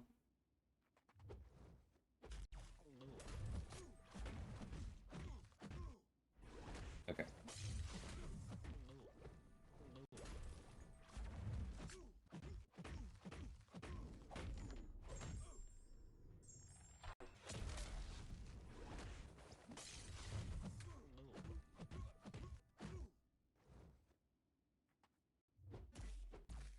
Yeah. Dang it, dead.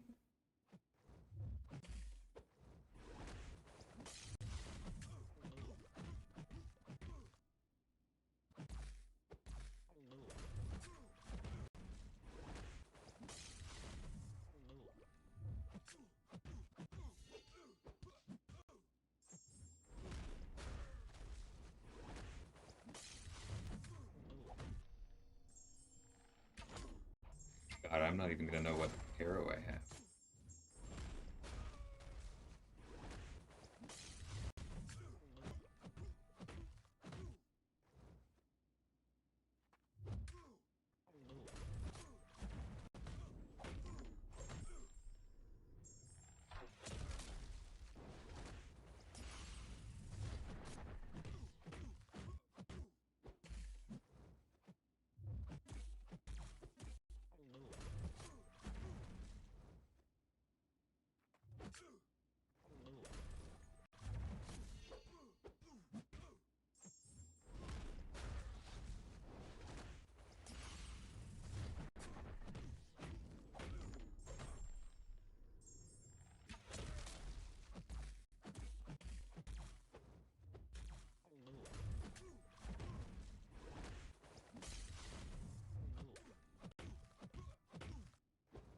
Whew, this is bad. Yes, Kate does shut down his healing with Max Despair. I think next time I'm going to make sure that the Max Despair part is up before I worry about applying any cold snaps.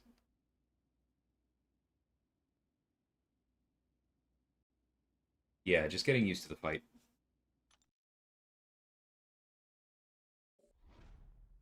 Hmm.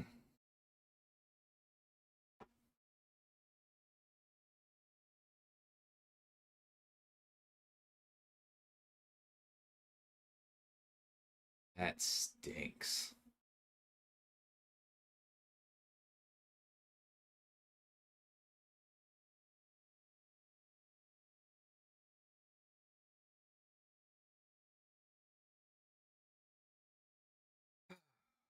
Thanks, Mobius. I'm gonna do what I can here, guys. My brain might shut down. Gonna be completely honest.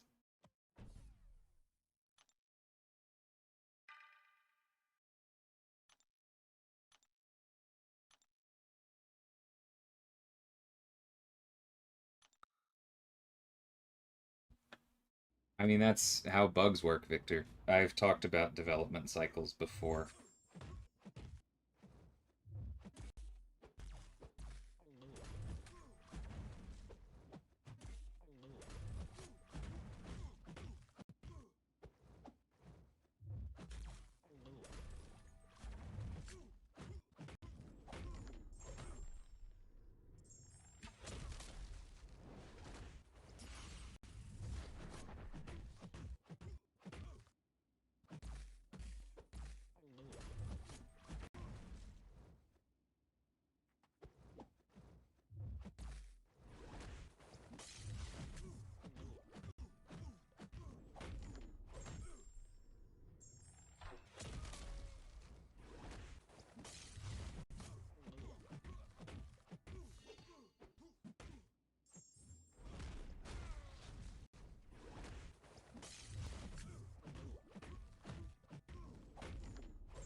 Dang it, that's not what I meant to do.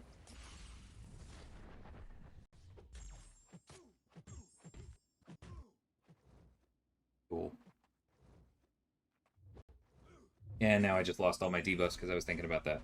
Oh!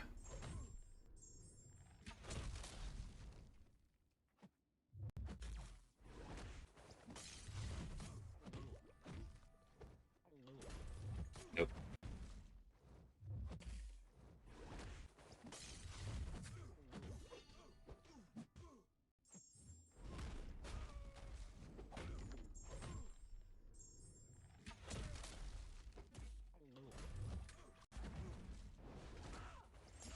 Dead.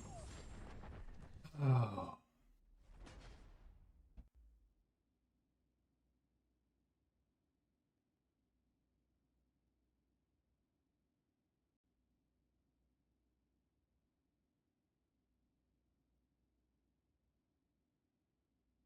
There is a Flash Aiden, it's just hard to pick out in his stuff. Yeah, let's try in a little bit. Hey, oh, I see.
No! Oh! He's been really good about throwing that special too. Exactly when I've decided to commit to brewing.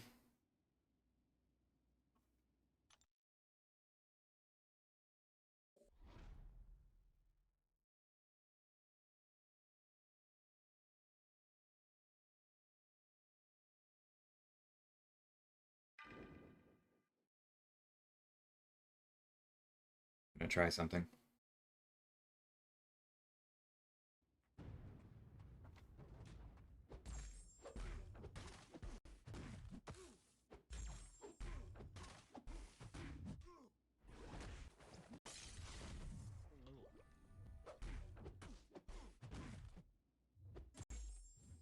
Oh, I did not give Wiccan a relic. That's bad.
Yeah, this isn't working either.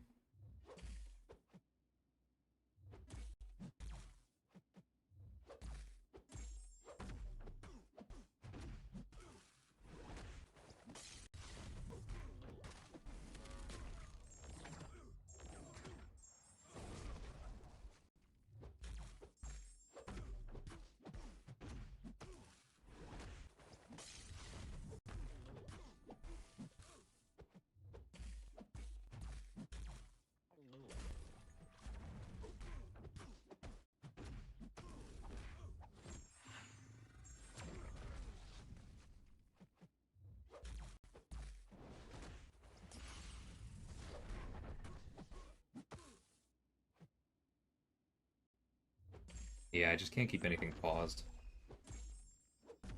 Okay.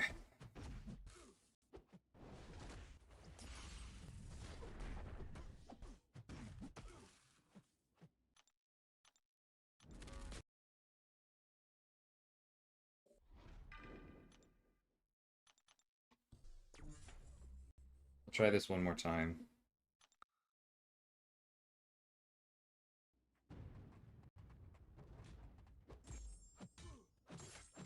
It's not that this isn't doable with Kate. It's that I cannot do this with Kate today.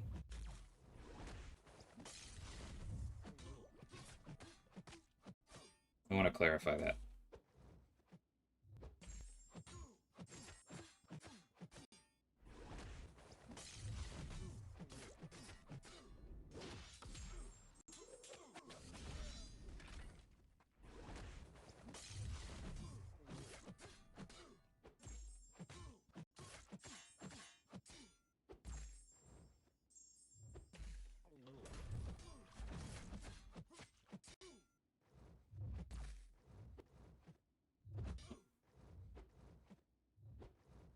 I need you to throw it. I can't use power control in this fight.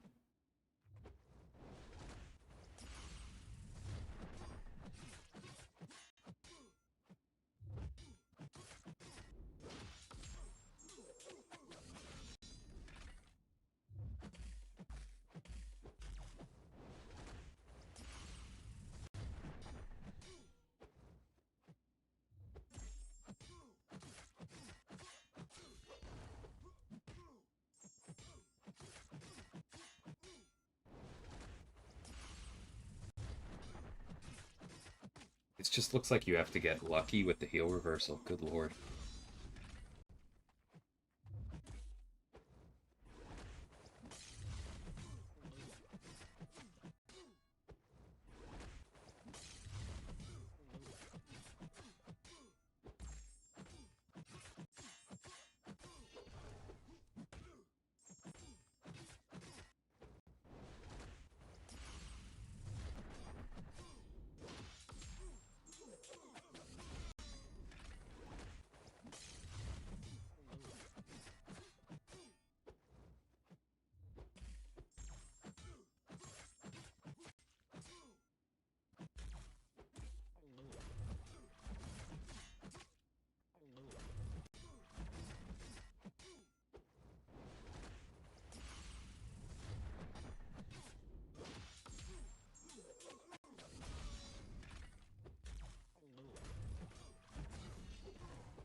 Yeah, every time I feel like I have it down, it's just a little bit too long.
Nah, that won't do anything, Asafa.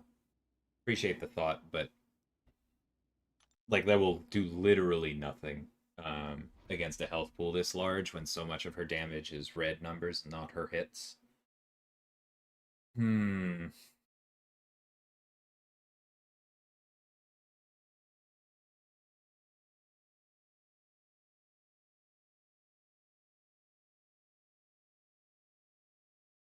Yeah, it's not possible to. I don't think it's possible to do a solo after getting to 350 on this Victor.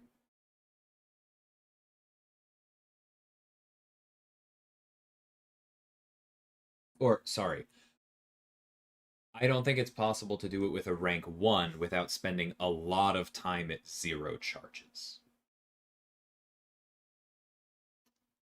So I'm gonna think about this one.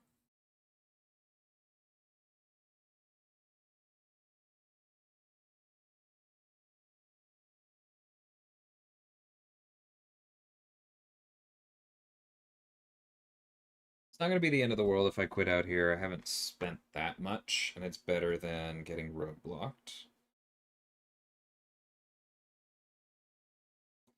If I do quit out, it'll be to replace Chavez because I don't think I need her for any of these fights.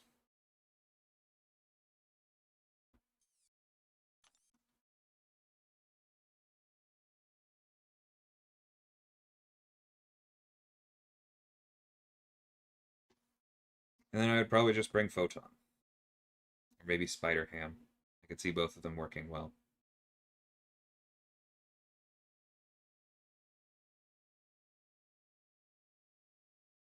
Or just read and go for pure reversal. Probably the easiest. Hmm. Yeah, and Relic on Wiccan if I restart. I think I just, when I was like, it's fine, I know Kate works with despair, I underestimated how much the visual bug would bother me. Because for those of you who didn't hear me, at the start, or who came in later, I took both the flu and the COVID vaccine yesterday, and my head is not as crystal clear as it would be normally, and it would be challenging normally. So yeah, I'll probably bring any of those 3 science champions I shouted out. I kind of want to bring Spider Ham just because he's a 7-star, and that sounds fun.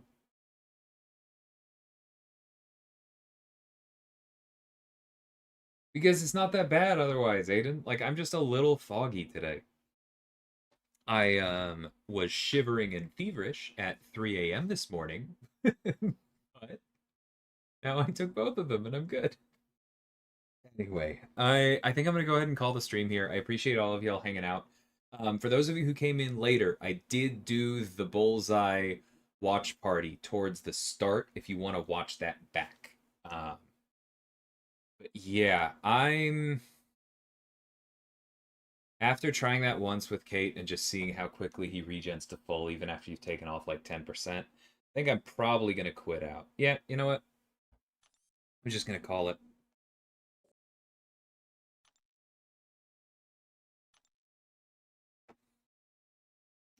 But that's all right. I appreciated the conversation. This is why I stream this stuff. I'd be pretty bummed if I had spent 2 hours without talking to y'all and then backed out. But I don't mind here. So that.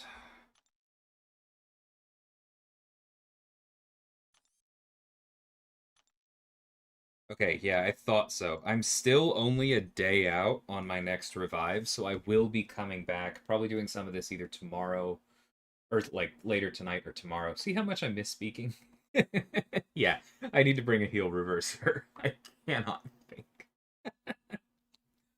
I think that means read over Spider Ham. But I will see y'all soon. Thanks everybody for hanging out. Take care.